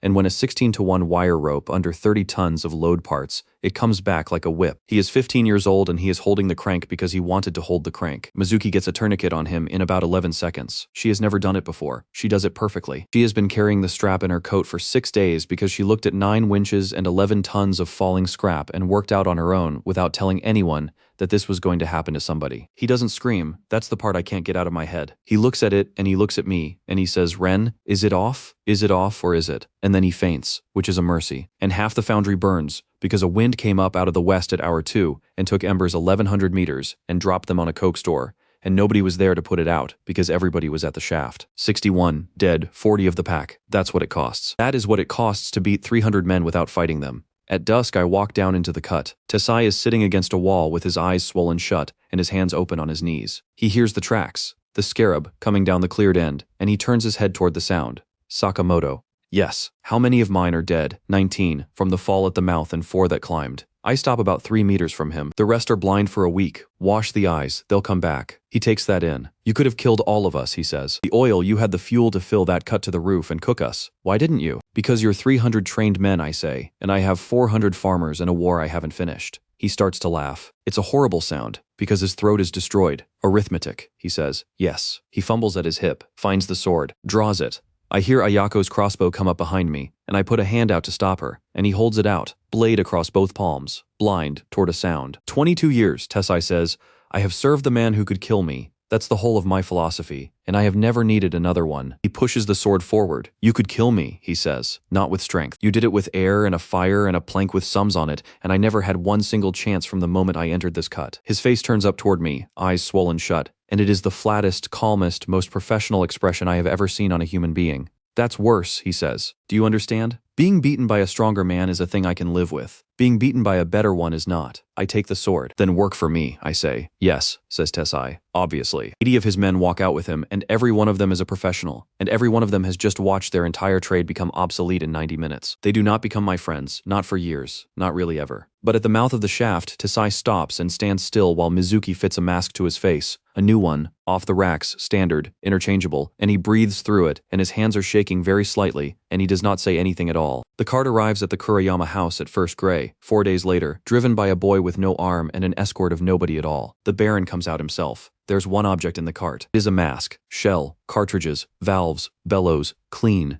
new, never used. And underneath it, a folded sheet of Takamori manifest paper, and on the paper, in a very neat engineer's hand, 4 words, "You will need this." Gendo Kurayama stands in his own courtyard for a long time. Then he goes down 31 steps into a basement, and looks at 6 stone tanks he has never once understood and understands for the first time in 60 years, that he is going to die of something he could have learned. We won and we are still starving. That's the thing. Nobody in the valley wants to hear, so I say it in the long hut on the 4th morning after the shaft, standing in front of 9 crew chiefs and a woman who is now the 2nd largest power, under 6 cities and does not want to be. Kurayama has 300 fewer soldiers and 1 more enemy, I say. And he still owns the water, and he still owns the schedule. We don't buy his water, Juro says. We don't. 11,000 people do. I put the chalk down. Every scavenger artel on the flats, every wasteland pit, every trader in every trading yard. They all drink out of his basement, and while they drink out of his basement, they will do exactly what he tells them, and he has just told them not to sell us grain. Silence. We beat his army, I say. We didn't touch his kingdom. His kingdom isn't 300 men. It never was. Then what is it? Ayako says. I write 2 words on the board. Water. Schedule. Water I can beat, I say. Water is a still and a copper pipe, and I've already done it. Give me 2 months and I'll put a still in every pit on the flats and give it away. And the schedule? I look at the second word for a long time. The schedule, I say, is the actual throne. Let me explain what the schedule is, because until 3 weeks ago, I did not understand it either, and I built my entire strategy around water like an idiot. 611 hatches, 6 cities, they open on a cycle. Different door, different day, different cargo. And the cargo is what matters. Stand under a refuse shaft and you get rot. Stand under a foundry shaft on the right day, and you get bronze and copper and cut plate, and 1,100 kilos of things that no one down here can make. Kurayama knows which door. Kurayama knows which day, and so he sells standing room. That's the business. That's the whole business. He does not sell scrap. He sells the right to be in the correct place at the correct hour, and he has been selling it for 300 years, and every artel on the flats pays him a cut of everything they catch, because without him they'd be standing under a rot shaft on a Tuesday, getting rained on by kitchen waste. He is not a landlord. He is an oracle. And nobody, not one human being under 6 cities, not in 3 centuries, has ever asked the obvious question, which is, how does he know? I ask Juro. Juro has spent 40 years buying standing room off the Kurayama house. He knows, Juro says, and shrugs. The Kurayamas have always known. Yes, but how they know? He's getting irritated. It's what they are. It's like asking how a chicken knows to be a chicken, and there it is again. The same wall I hit with the water tanks, the same wall I hit with the pump, the same wall I have hit every single day since I fell out of the sky. A thing that works is a thing that is not questioned. 300 years of a family being right about the sky, and it never once occurred to anyone that they might be right for a reason. Here's what I know that nobody down here knows. I built those hatches. Not personally, but I worked on them. I serviced their actuators. I signed their maintenance logs. I have crawled inside the plenum of a refuse cluster with a grease gun in my teeth. And a hatch does not open because a baron wills it. A hatch opens because a workshop upstairs finished a batch. The Takamori foundries run a 9-day melt cycle. On day 9 they tap. They clean the furnaces, and they dump slag and swarf and failed castings, and that goes down foundry shaft too, every 9 days. It has gone down every 9 days since before my grandfather was born, because the melt cycle is 9 days, because that is how long it takes to charge, melt, pour, and cool a furnace of that size. The garment district cuts on a 4-day run, the kitchens dump twice a week, the shipyards dump when a hull is stripped. The schedule is not prophecy. It is the production cycle of 6 industrial cities, and it is as regular as a clock, because it is made of clocks. Kurayama does not know why Foundry Shaft 2 opens every 9 days. He knows that it does, because his great-great-grandfather wrote it in a book. He owns an observation. He does not own an explanation. And an observation can be re-derived by anyone with data and enough patience to count. We have the data. That's the joke. That's the thing that makes me sit down on a crate and put my head in my hands and laugh until Mizuki comes over to check on me. Haru has been counting for 4 years. Not for me. Before me. Since he was 11 years old. Because he is the kind of boy who counts things. And because Ayako once told him that a ranger who knows when the hatch is open eats better than a ranger who doesn't. He has 41 notebooks. They are unreadable. They are in a private code he invented at 11. They are full of drawings of fish, and the dates are recorded as the day the mule got sick, and 2 days after the big rain. He also, it turns out, made every ranger scout he ever met keep the same records, because he is 15 and relentless, and nobody could be bothered to fight him about it. 11 scouts, 4 years, 611 hatches. We have 19,000 observations of the sky. Nobody has ever put them in one place. The calculator. I need to find cycles in 19,000 numbers, and I cannot do that on a plank, so I build a machine that counts. Wooden gears cut on a die from Mizuki's press. That's what the press is for now. She cuts gear teeth in brass and hardwood to a tolerance I would not have believed possible 6 months ago. Drums on a shaft. Each drum is a hatch. Each drum has a peg for every day it opened. A counting rack. You turn the crank, and the drums advance 1 day per revolution, and every peg that falls into a slot drops a counter into a tray. If a hatch opens on a 9-day cycle, then a drum with a 9-day peg spacing will drop a counter every single turn. If it doesn't, it won't. You test a period by turning a crank and looking at a tray. It's stupid, it's crude. A child could understand it in a minute. It does in an afternoon what would take me a lifetime with a stick and dirt. And the sky comes apart in 11 days. Foundry shaft 2, Takamori, 9 days. Confirmed on 4 years of data with 2 anomalies, both of which are in a week where Haru wrote mule very sick and nothing else. Garment cluster Siryu 4 days. Kitchen shafts all cities twice a week, and the days are different per city, and they've been the same days for 4 years. The refuse clusters run on a 14-day rotation across 9 doors. Ballast shafts closed all 6 cities, and I know exactly why, and I am the only man alive down here who does. Shipyard dumps are irregular. They dump when a hull is stripped, and a hull is stripped when a hull is stripped. 611 doors, 590 of them have a period. I stand at that machine on the 11th night, and I turn the crank, and I watch counters drop into a tray, and Mizuki is beside me with a lamp, and I hear myself say it out loud. He doesn't know anything. Mizuki looks at me. He owns an old book, I say. He owns a family that wrote down what they saw, and never once asked why they were seeing it. He isn't an oracle. He's a clerk. He is the world's most powerful clerk, and he does not know it. I stop cranking. The schedule isn't a secret, Mizuki. It never was. It's just the thing nobody down here ever thought to count. Ayako understands what I'm going to do before I say it, and she puts her hand flat on the table. Sell it, she says. No, Ren. Sell it. She's not angry, she's frightened. And Ayako Murasaki does not get frightened. You're holding the only thing under 6 cities that is worth more than water. Every artel on the flats will pay you anything you name. You could own the yard by winter. Yes, so, and then I'd be him, I say. She stops. That's the whole trick, isn't it? I gesture at the drums. You find a thing everybody needs. You're the only one who has it, and you charge rent on it forever. It's what he did with the water. It's what he did with the sky. It works. It worked for 300 years. And it works because there's only one of it. I pick up a sheet of manifest paper, so I make there be 100,000 of it. We publish. That's the word I use and nobody understands it. Because there has never been a published thing under 6 cities. There is no press. There's barely writing. So we do it in the only 3 ways that work. 1. We paint it. 611 doors is too much for anyone to hold. So we cut it down to the 90 doors that are worth standing under. And Mizuki cuts stencils, and we paint the 90-door cycle on boards. A grid, days across, doors down, marks in the boxes. And because nobody can read, we don't use words, we use pictures. A pot for the kitchen shafts, a hammer for the foundry, a shirt for the garment cluster. Any human being alive can look at that board and know that on the 9th day, under the hammer door, metal falls. We make 400 boards, we give them away. To scavenger artels, to wasteland pits, to trading yards, to crews who tried to sell me to the Baron a year ago, and I hand them a board and they stand there holding it, waiting for the price, and there isn't one, and they can't process it. 2. We teach it. Juro takes this. Juro, who priced a broken man in 11 seconds, walks into every trading pit on the flats and explains the sky. To people who have paid him rent on it for 30 years, he is unbearable about it. He is the most insufferable man alive. He has memorized all 90 doors, and he corrects people, aggressively, in public. He has never been happier. 3. We build towers. Because a board tells you the cycle, but a cycle isn't enough.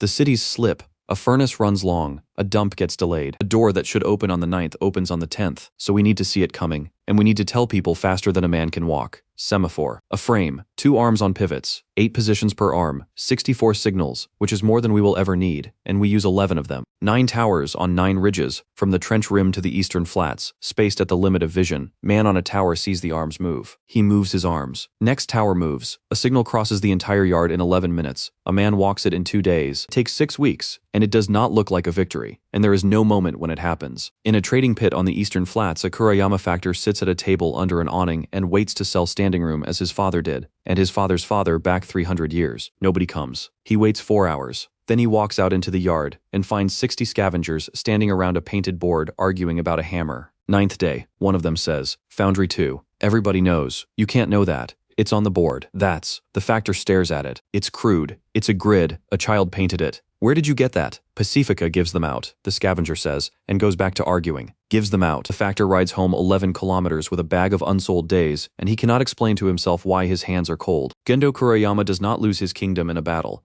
He loses it in an accounting. Water revenue. Holding. People still drink. Standing room revenue month 1 down 11%. Month 2 down 60. Month 3, nothing. Not reduced. Nothing. 0. The line simply stops, the way a heart stops, and there's nothing at the bottom of the ledger at all. He sits in a stone room with 300 years of books, and he understands with the terrible clarity of an intelligent man exactly what has been done to him. He has not been robbed. He has not been defeated. Nobody has taken anything from him. The engineer has simply made it worthless. He owned the only copy of a thing, and a man came down out of the sky and made copies and gave them to the poor, for free, and now Gendo Kurayama is an old man in a large house with 6 tanks in the basement that he cannot fix. Haru will not learn to draw. He's been at it for 3 weeks, and he is furious. And the fury is the good kind. It's the fury of a boy who has decided he is going to do a thing and is being prevented by physics. "I can't hold the straight edge," he says. He's got the ruler pinned under the stump of his right arm, and he's trying to draw a line with his left, and the ruler skids, and the line goes crooked for the 40th time.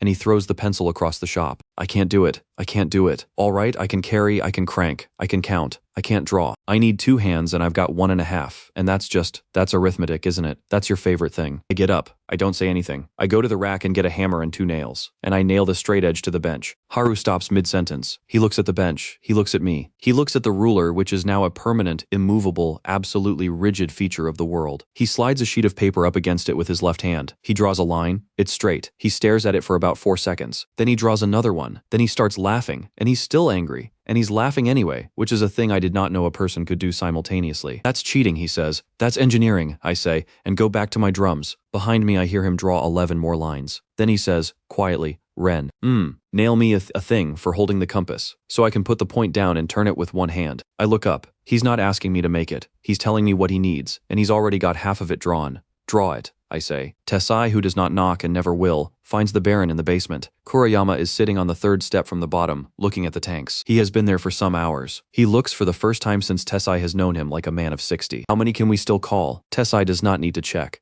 500, my lord, if we pay in water. Nothing left of the standing companies. They went with me and they stayed with him. These would be flats, levy artel men, pit crews. A pause. "They are not soldiers. They'll do." "For what, my lord?" And Gendo Kurayama looks at the tanks. "I have thought about this for a very long time," he says, "and I want you to understand that I am not deceiving myself. I cannot beat him. I have no water he does not have. I have no sky he does not have. I have no army. You are standing there, and I know precisely why you are standing there." Tessai says nothing, but he has a furnace, the Baron says. "A stack, and a hearth, and a great many drawings, and 11 men who know how to run it, and it is the only one under 6 cities. He stands up. "I cannot rule the yard," he says, "but I can make sure that when I die, it goes back to being what it was. A place where 600,000 people crawl in the mud and wait for the sky to feed them. That is what the yard is. That is what it has always been. He has made it something else. And I have watched, and I would rather it was ash." He climbs the 31 steps. "Burn the foundry," Gendo Kurayama says. "That's all. Not the town, not the people, the foundry, and the drawings, and every hand that knows how to hold a hammer." He stops at the top. "And then it doesn't matter what he knows," he says, "because there will be nobody left to build it. 9 towers see them at first gray, and the signal crosses the yard in 11 minutes. 11 minutes. A year ago I would have had 2 hours warning if I was lucky, and a man's legs held out. Now I'm standing on the foundry gantry with a cup of tea, watching the arms move on Tower 6, reading a number off a ridge 11 kilometers away. 500, eastern track, slow. Slow is the important word. Slow means carts. Slow means they're bringing something heavy. "Well," Ayako says, he came. Are you going to tell them?" I look down off the gantry. Below me the foundry floor is a city inside a city. 400 people on shift. The cupola running, ingots coming off the pigbed in rows, the retort flaring blue at the top of its stack, hammers going in 11 sheds. Nobody down there has looked up. "Yes," I say, "but not yet. Let them finish the pour." Here's the difference between this fight and the last one, and it is the entire story of my life on the yard. At the shaft, I had 400 farmers and no weapons, and I had to make an enemy destroy himself, because I had nothing to destroy him with. Now I have 6 scarabs, 80 professional soldiers, 200 pack machines, 400 trained workers, a foundry that makes iron, a retort that makes fuel, and a semaphore net that lets me see 11 kilometers in 11 minutes. I am for the first time in my life stronger than the man attacking me, and it changes nothing about how I fight, because a stronger man who fights like a strong man is just a slower way of losing people, and I have a brass plate with 5 names on it, and I'm not putting a 6th on it to prove a point. I win the same way I always win. I look at what I have and I ask what it does, and then I make the world stand in front of it. The foundry is not a fortress. The foundry is a machine that is trying at all times to kill everyone inside it. That's not a metaphor, that's the problem statement. A cupola furnace runs at 1100 degrees. The retort runs at 600 and vents flammable gas continuously. There are 400 meters of piping in that building carrying superheated gas from the pyrolysis stack to the furnace tuyères, and every single day of my life I spend a portion of my time making sure that heat does not touch a person. Shields, baffles, vent stacks, sheet steel screens, distance. I have spent a year building a wall between 400 people and a river of fire. And on the morning of the 11th of the month, standing on a gantry with a cup of tea, I look at that wall and I think, what if I turned it around? We work for 4 days. We take the gas mains, the pipes carrying uncondensed pyrolysis gas back to the furnace, and we tee them 11 branches, out through the wall. Nozzles on the outside face, angled down and out along the ground, spaced at 6 meters, with a hand valve on each. That's it. That's the whole modification. 4 days of pipe fitting. Because I do not need to build a weapon. I have been making 1100 cubic meters of flammable gas every day for 6 months, and burning it as fuel, and all I have to do to make it a wall is open a different valve. Mizuki cuts the flanges. Tessai walks the perimeter with me and marks the nozzle positions himself, because he is the only person in Pacifica who understands where men will stand. He does it without any expression at all. They'll come at the west face. He says, it's flat. They'll want the flat. Levy men always want the flat. Tessai says, it's the only thing they know. The Baron's 500 arrive at noon and they are not an army. I can see it from the gantry with a glass. They have no column. They have no discipline. They have carts of pitch and bundles of faggots, and they are hauling them, and they are strung out over a kilometer of flats, and half of them are scavengers I have seen in trading pits. They came because they were paid in water. That's all. That is the entire reason 500 human beings are walking toward my furnace with torches. Not one of them is here because he believes anything. Gendo Kurayama rides in a covered cart at the back of his last army and does not look at it. He knows what it is. He has known since Tessai told him the number and did not say the word soldiers. He is not deceiving himself. He has not deceived himself once in 60 years, and he is not going to start on the last day. He is not here to win. He is here because there is one furnace under 6 cities, and he has decided that the world is better as it was, brutal and simple and comprehensible, than as whatever this man is turning it into. He has thought about it for 4 months. He is aware that this is the reasoning of a man who has lost, and he holds it anyway, because he is 60 years old, and it is the only thing he has left that is his. Sir, the driver, there's no wall. Kurayama parts the curtain. The foundry stands on open ground. No palisade, no ditch, no archers, nothing. Just a building, and a great many chimneys, and a low, steady, enormous roar that they can hear from 400 meters. Not one man is standing in front of it. I let them get to 150 meters. I let them see the doors closed. I let them see the empty ground. I let them start to shout, because 500 frightened levy men with torches begin to shout at about 150 meters, and it makes them feel like an army. Then I lift my hand and Tessai, on the west face, cuts it down. 11 valves open. The gas comes out of the nozzles at pressure, downward and outward, and it meets the pilot flames on the sill and the west face of the foundry lights. Not with flame going up, with flame going out. 11 jets 6 meters apart, each one a blue-white blade, 3 meters long, roaring flat across the ground in a sheet. They don't flicker. There's nothing romantic about them. It's a wall of noise and heat that you can feel through your boots at 60 meters, and I know exactly what it feels like at 10, because I stood there myself, once, with a plank and a thermometer, and I have never been so frightened of my own work. The front rank stops, not because they're burned, not one man is burned. That's the whole thing, that's the design. The jets are aimed at the ground 4 meters out, and they cover an approach they do not need to touch. They stop because a human being cannot walk into it. The body will not do it. You can tell it to, it won't. A man in the second rank throws his torch anyway, and it goes into the jet, and it vanishes. It doesn't fall. It doesn't land. It's simply gone. And 500 men watch that happen and go very quiet. Now, I say, 6 scarabs come around both corners of the building. They come at the speed of a tired man, and they are 4 tons each, and they are on tracks, and they crawl out onto the flats and turn. And they don't fire, and they don't charge. They just come, slowly, black, ugly, hissing, unstoppable. And behind the scarabs, over the north ridge, comes the pack. God, they are magnificent. 60 machines, welded out of hatch cover and pipe and spite, and every one of them is screaming. Because Katsuragi's people have discovered that if you weld a pipe on a certain angle over a hot exhaust, it makes a noise. And they have therefore welded pipes on every single vehicle they own. They come over that ridge in a line with the sirens going, and the crews hanging off the sides hammering the hull plate with iron bars. And there are banners. They have made banners. They are dragging chains for no reason at all. And Nail is standing up on the running board of the lead truck with his goggles down and his arms out wide. And he is not fighting. He is enjoying himself. I have spent a year telling him the trench is killing him. He has spent a year listening. And today he is 25 years old and breathing. And he is going to see 30 and 31 and 40, and he has come down off a ridge screaming to tell 500 men, so they don't attack. They drive in a circle. They circle the entire Kurayama army at 100 meters with their sirens going round and round, and the noise is unbearable, and Katsuragi's people are laughing, and not one of them has fired a shot. Tesai walks out, alone, unarmed, out past the fire jets, 40 meters onto the flats, and he stops. He takes off his helmet, and he does not shout, because Tesai has never shouted in his life. He speaks in the flat, carrying absolutely unhurried voice of a man who has given orders to men who were dying and expected to be obeyed. You know me. The levy stops moving. My name is Tesai. Some of you have taken my coin. Some of you have taken my orders.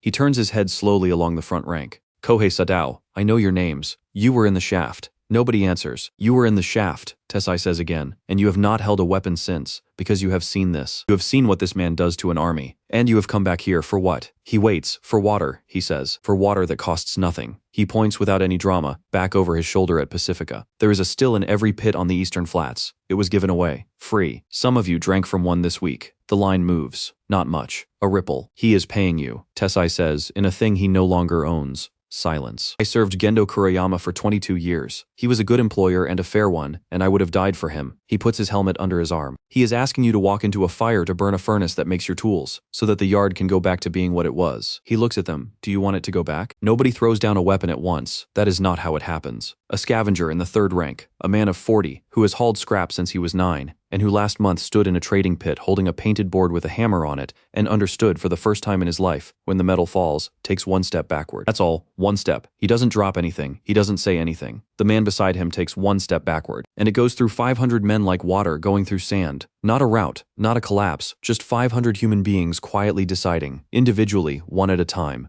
that they are not going to do this. They set the pitch down. They put out the torches, most of them by simply dropping them and stepping on them, which is what a man does when he is embarrassed. And then they stand there, and they don't leave, because nobody has told them where to go. 200 of them go home. 300 of them sit down on the flats and wait to see what happens. I shut the valves. The jets die. The roar drops to nothing, and the silence afterward is the loudest thing I have ever heard in my life. And a covered cart comes forward through 300 sitting men, and stops, and an old man in a clean coat gets out. He walks up to the foundry alone. He is 60. He is not armed. He looks at the nozzles on the west face. He stops and looks at them properly, at the flanges, at the valves, and I watch him understand what they are. Because he is not stupid. He has never been stupid. And that is the whole tragedy of Gendo Kurayama. Then he looks at me. You've killed the yard, he says. I've fed it. You've killed it. He says it without heat. He's not performing. He is a man laying out an argument he has been building for 4 months and has not been able to say to anyone. Do you understand what I did? Do you understand what the water was? Tell me. There is one source of clean water under 6 cities, and there are 600,000 people. He is very calm. If I open the tanks, if I simply open them and say drink, all of you freely, they will tear each other apart in a week. They will kill each other they will kill each other for a cup, and then a strong man will take the tanks and he will be a worse man than me, and then he will die, and a worse one will take them. He points a finger at me and his hand is completely steady. I did not hoard water. I rationed it. I stood between 600,000 starving people and the only thing keeping them alive, and I made it cost something, because a thing that costs nothing is a thing men fight over until it is gone. He lowers the hand. For 300 years my family kept this yard from eating itself, and you have just handed a mob the one thing that was holding them still. I let him finish. I let all of it land, because it deserves to land, because it is a real argument, and he has carried it his whole life, and there is nobody else alive who has ever heard it. Then I say, you held the water because you couldn't make any more of it. Kurayama stops. Everything you just said is true if there is one source. I keep my voice level. There's no triumph in it. There is genuinely no triumph in it. One tank, one well, one of anything. Then yes, you ration it, or they kill each other, and you're a monster either way, and you pick the honest kind. I understand. I'd have done the same. I point back at the foundry. But there isn't one source. There's a fire, and a pipe, and a pot. Every pit on the eastern flats has a still. Every artel can build one. They cost 4 days and a length of copper. I look at him. You spent 300 years defending a bottleneck, I say. You never once tried to widen it. And the reason you never tried is that you never knew what was inside your own tanks. He does not answer. He stands in front of 11 cold nozzles on the west face of a building. He came here to burn, and his mouth opens, and nothing comes out. Then he sits down, not dramatically. He just sits, on a block of slag, an old man in a clean coat with his hands on his knees, and he looks at the ground, and he stays there. I have beaten him 4 times now. I have taken his army, his fuel, his water, and his sky. This is the first time I have seen him lose. Ayako is at my shoulder. She has a crossbow. She does not raise it, and she does not lower it either. Ren, she says quietly. Everyone is waiting. 400 Pacificans on the foundry floor. 80 mercenaries. 200 pack. 300 levy men sitting on the flats. 6 castes under 6 cities. and every single one of them is watching to see what I do with a 60-year-old man on a rock. And I think about the brass plate with 5 names on it. Sora, Kaede, the man whose name I had to ask for, Iwao Hana. Not one of them was killed by Gendo Kurayama. Every single one of them was killed by me, by something I built wrong, and I put their names on brass and I hung it on the foundry wall, and I look at it every morning. Killing him fixes nothing. It doesn't bring back Tetsu's lungs or Hana's hands. It doesn't produce 1 liter of water or 1 kilo of iron. It's not arithmetic, it's just noise. I walk into the tool shed, I come back out with a shovel, and I hold it out, handle first, to the most powerful man who has ever lived under 6 cities. He looks at it. What is this? It's a shovel. I know what it is, then take it. I keep holding it. The charge floor takes 11 men a shift. Coke, scrap, flux, into the top of the cupola, all day. It's hot, and it's stupid, and it's the worst job in Pacifica. Ask anyone. Kurayama stares at me. You're going to have me shovel scrap. You're 60, I say. You've got 15 years, maybe 20, and you're the only man alive who's read every page of 300 years of records, and you've got a mind like a bear trap, and you have never once in your life made anything. I push the shovel at him. You've got time to learn. He does not take it for a long moment. Then Gendo Kurayama, who has never in 60 years held a tool, reaches out and closes one hand around the shaft of a shovel, and the weight of it surprises him, and he almost drops it. And 300 men sitting on the flats watch the Baron of the Yard walk into a furnace house carrying a shovel like an apprentice. Nobody laughs. That is the part he does not understand for another 2 years. Nobody laughs. We count in the spring, because Juro insists on it. Because Juro counts everything now and has become insufferable. Pacifica, 12,140 people. Not 412,000. The pits came. The artels came. The wastelanders came in their thousands when the water went free. And then they stayed. Because there was work, and the work paid, and the food was hot. And in the long hut, on a table Tetsu built 6 chairs. Ayako Morisaki Rangers, Juro Scavengers, Tesai Mercenaries, Katsuragi, the Pack, who has put his boots on the table, and who nobody is going to ask to remove them. A woman named Sen, 41, who was called Grain until 11 months ago, and who the Wastelanders elected without asking anybody's permission. And an empty chair, which stays empty for a full year, until an old man in a coat that is no longer clean finally sits down in it without being invited. 6 casts, 300 years of a world that hated itself, sitting at one table arguing about a drainage ditch. I sit at the end and I say almost nothing, and Ayako runs it, and she is very, very good at it, and she hates every second, and that is exactly why it works. The masks were always a failure. I want to say that on the record at the end, because for 2 years people have called them the thing that saved the yard, and they are wrong, and being wrong about why. Something worked is how you build the next thing badly. A mask does not clean the air. A mask is a confession that the air is poison and you have given up on fixing it. It's an apology you strap to your face. Every man who puts one on is agreeing forever that his world is uninhabitable and the best he can hope for is a good seal. 40,000 masks is 40,000 people still living in poison. I've been building the wrong machine for 2 years. The Great Lungs, the trench is 11 kilometers across, and it holds, by my estimate, about 400 million cubic meters of air. That air is bad because 6 cities have been pouring solvent, rot, and industrial waste into a bowl for 300 years, and it evaporates and it sits because a bowl has no wind in it. You cannot filter 400 million cubic meters through a tin can, but you don't have to. The trench leaks. Slowly. Air moves in and out of a bowl that size at a rate I spend 9 days measuring with smoke pots and a stopwatch. And the number I get is, the whole volume turns over roughly every 11 days on its own. So I don't have to clean 400 million cubic meters. I have to clean 36 million a day, and I have to clean it faster than the sumps can poison it again. That's not a filter problem. That's a pump problem. 5 towers, 60 meters each, built on the rim. Each one is the breathing wall, scaled by a factor of 1100 and driven by steam instead of wind, because wind is free and unreliable, and I now have a foundry that makes 1100 kilos of iron a day, and I am done being polite about it. Intake, a fan 4 meters across, driven off a steam engine, drawing 1100 cubic meters a minute. Stage 1, the wash water. Not filters. Water. The air is driven up through a falling curtain of it, and the water takes the dust and the heavy fractions and most of the solvent straight out of the stream, and it runs off filthy into a sump, and we boil it and use it again. The Baron's tanks, upside down. He put water through gravel. I put air through water. Stage 2, char beds. 11 tons of it per tower in trays on rails, so a crew can roll a spent bed out and a fresh one in without stopping the tower. Stage 3, lime. Same. Trays, rails.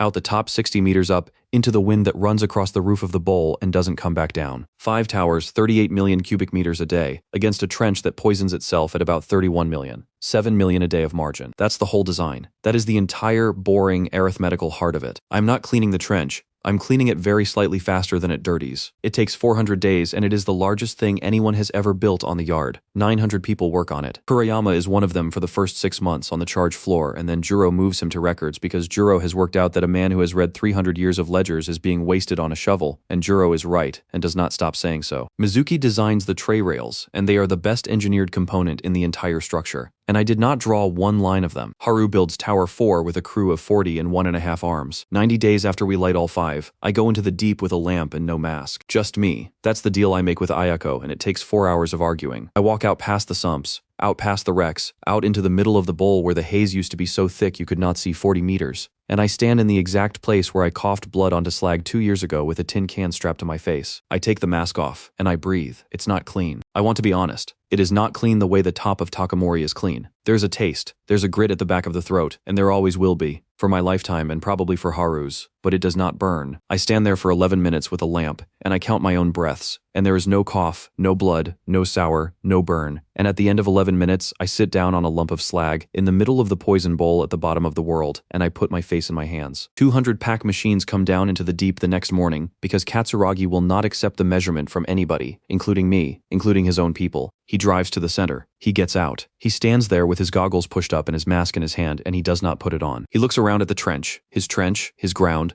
the place that killed his father at 31 and his grandfather at 34. The place he has been proudly and beautifully dying in since he was 9 years old. He breathes. He breathes for a long time, and he says absolutely nothing. And 200 people who have known him their entire lives watch him do it, and not one of them speaks, because Katsuragi Kugi has never once in living memory been silent. He stands there for 4 minutes. Then he turns around. Bad news, he says. He puts his hands on his hips. We're going to have to live a long time. And the pack that has sung about dying young for 300 years, that has made a religion out of it, that has hammered iron bars on hull plate to drown out the sound of their own lungs, the pack starts screaming, not in grief. They go up onto the hulls and they start hammering, and the sirens go, and 60 machines that were built to make noise in a place that was killing them make noise in a place that isn't, and it goes on for about 6 hours. 2 years and 100 days. Let me do it properly one last time, because it's the only ritual I have before. 1 man, 2 cracked ribs, a broken hand, a rag on his face made of char and rendered fat, tied on with a strip of curtain that took 60 minutes to make and cut about 1/3 of the burn out of the air. A year of lungs, that was the budget, that was everything. Now Pacifica, 40,200 people, air, in the valley and in the bowl, and the bowl was the thing that could not be fixed. Water, 6 stills in Pacifica and 111 on the flats, given away, and not one bolt charged for water anywhere under 6 cities. Food, 900 meters of mushroom gallery, 11,000 rabbits across 19 sheds, 4,000 hens. Grain field, an actual field, on compost, under lamps, that produces badly and produces anyway, and which Mizuki will make work properly in about 6 years. The foundry, 6 workshops, the retort line, 1,100 kilos of iron a day, and every kilo of it was garbage last week. 2 schools because Haru would not stop about it. A shelter that takes every child and every old man who comes off the flats, and it is called Hana's, and nobody voted on that. It simply became true. And a law. 1 law, still on the same plank, in the same handwriting, and nobody has ever proposed changing it. If you work, you eat. If you are sick, you eat. If you are lazy, you eat less. Ayako Morisaki chairs the council. She has never wanted it. She has tried to resign 4 times. The 4th time she comes to the foundry and puts the seal on my bench and says she's going back to the flats, and I ask her why, and she says because I don't want it, Ren. And I say, you're the only one at that table who doesn't. That's the entire reason it's you. She stands there. That's a filthy argument, she says. It's the only honest one you'll accept. She picks the seal back up. She has not tried to resign since. Haru runs the machine shop and he is 19, and he talks so much that Tesai has been observed leaving rooms. He has an arm, not a good one. Cables, a spring return, a shoulder harness, a wrist that locks in 4 positions with a pin. I built the first one and it was terrible, and he wore it for a month without complaining once, which is how I knew how terrible it was. He redesigned it himself twice. The current version is his entirely. It has a screwdriver in it because of course it does. Mizuki is chief engineer of filtration and she has 40 people under her, and she has still never volunteered a sentence in her life. She has 2 children now, a boy and a girl, out of the shelter, and I have watched her sit in the dark of a gallery with both of them in her lap, explaining in complete silence, using only her hands and a piece of chalk, why the lime must be coarse. They understand her perfectly. Tesai runs the defense of a city that has not been attacked in 2 years. He drills 1,100 militia. He teaches the children to fight, which nobody asked him to do, and which he does with enormous care and total humorlessness. He cannot take thanks. Physically cannot. If you thank Tesai, he looks at a wall until you stop. Juro is master of logistics. He counts everything. He is insufferable. He has 3 assistants and he has made all of them cry. And all 3 of them are still there, because Juro is also, and it took me a year to see this, the only man in Pacifica who will fight the council for a Wastelander's grain ration and win. He still, occasionally, prices people out loud by accident, and then stops and looks embarrassed. Katsuragi Kugi governs the trench district. 41,000 people live in a bowl that used to be a grave. He gave up the machines, sold them mostly, and put the money into hutches, which nearly killed him. He did not give up the song, they still sing it. In the trench, in the pits, in the workshops. Live fast, take everything, die at 30. They sing it at weddings. They sing it to their children. I asked him once why he kept a song about dying young in a place where nobody does that anymore. He said, because it's the only thing we ever made. Gendo Kuriyama works in the foundry. He is 63. He came off the charge floor after 6 months, and out of records after a year, and one day I found him standing at the pig bed watching a pour with an expression I recognized because I have seen it on my own face. He asked one question, then another. He is a good caster. That's the thing. He has the eye. He can look at a melt and tell you it's cold, and he's right, and he cannot explain how. He is furious about it, genuinely, permanently furious. He is a man who ruled 600,000 people for 40 years, and it turns out he had a talent, and nobody ever told him, and he found it at 62 on a foundry floor. He does not speak to me often. When he does, it's about the furnace. Last month he told me the 2-year angle is wrong on the number 2 cupola. He was right. On the wall of the foundry, waist high, set into the brick, there is an iron ingot. It's the first one we ever cast. It's ugly. There's flash on the seam. 5 names are cut into it. Sora, Cade, Goro, Iwao, Hannah. There is no plaque. There is no speech. Nobody made a ceremony out of it. Every man and woman who walks into the foundry to start a shift walks past it, and about half of them touch it, and nobody has ever told them to. And then at the end there is the light. I have been thinking about it since a jet of yellow gas came screaming out of a char drum and lit off Haru's torch and burned his eyebrows off 3 years ago. I have not had time. That's the truth. There has always been something more urgent. Air, water, food, iron, an army, a baron, and light is a luxury, and you do not build luxuries when people are dying. Nobody is dying now, so I build it. Turbine. Steam off the foundry's waste heat. The retort throws away enough energy every day to run a city, and we have been venting it into the sky for 2 years like idiots. Generator. 11 wrecked motors out of the deep, stripped for their windings. 40 kilometers of copper wire, hand-drawn, unwound, from every dead machine under 6 cities. A field magnet cast in the foundry. Distribution, poles, wire, insulators of fired clay, which took Mizuki 4 attempts, and which she is still not happy with. Lamps. Carbon arc. 2 rods of coke, gapped with a hand feed. They're crude. They hiss. They throw a light so white and so violent it makes the eye ache. It takes 11 months. We throw the switch at night because there's no point otherwise. 40,000 people in the valley and the bowl and along the ridges. And they've been told and nobody believes it, because how could they? Light comes from fire. Fire comes from fuel. Everybody knows that. Ren has built a great many strange things, but a wire cannot burn. Ayako is on the gantry beside me. Haru's at the turbine because he built half of it. Mizuki's at the switchboard because I do not trust myself with her insulators. I put my hand on the knife switch. Say something. Ayako says no. Ren, if I say something, it's a speech. I look out at the dark. It's not a speech, it's a switch. I pull it. The yard lights up. Not all of it. Not even most of it. 11 arc lamps in Pacifica, 6 on the foundry, 4 on the trench rim, and a string of them down the main cut where the market is. But they come up, white, that hard, hissing, impossible white, and they come up all at once. And 40,000 people who have lived their entire lives under a gray ceiling in a world lit by rag torches and burning fat see for the first time their own city. It's not beautiful. Arc light is not beautiful. It's harsh, and it flickers and it throws shadows like knives. And 40,000 people make a sound that I do not have any words for at all. I stand on the gantry and I look up. 800 meters above the yard on the belly of the city of Takamori, hatch cluster 2 opens on schedule. Refuse, 14-day rotation, door 6. It is the 9th month, so it will be construction spoil and kitchen waste, and it will fall for about 90 seconds. And Ren Sakamoto could have told you all of that a year ago without looking at a board. The leaves split, and a man standing on the hatch deck, a maintenance technician, 31 years old,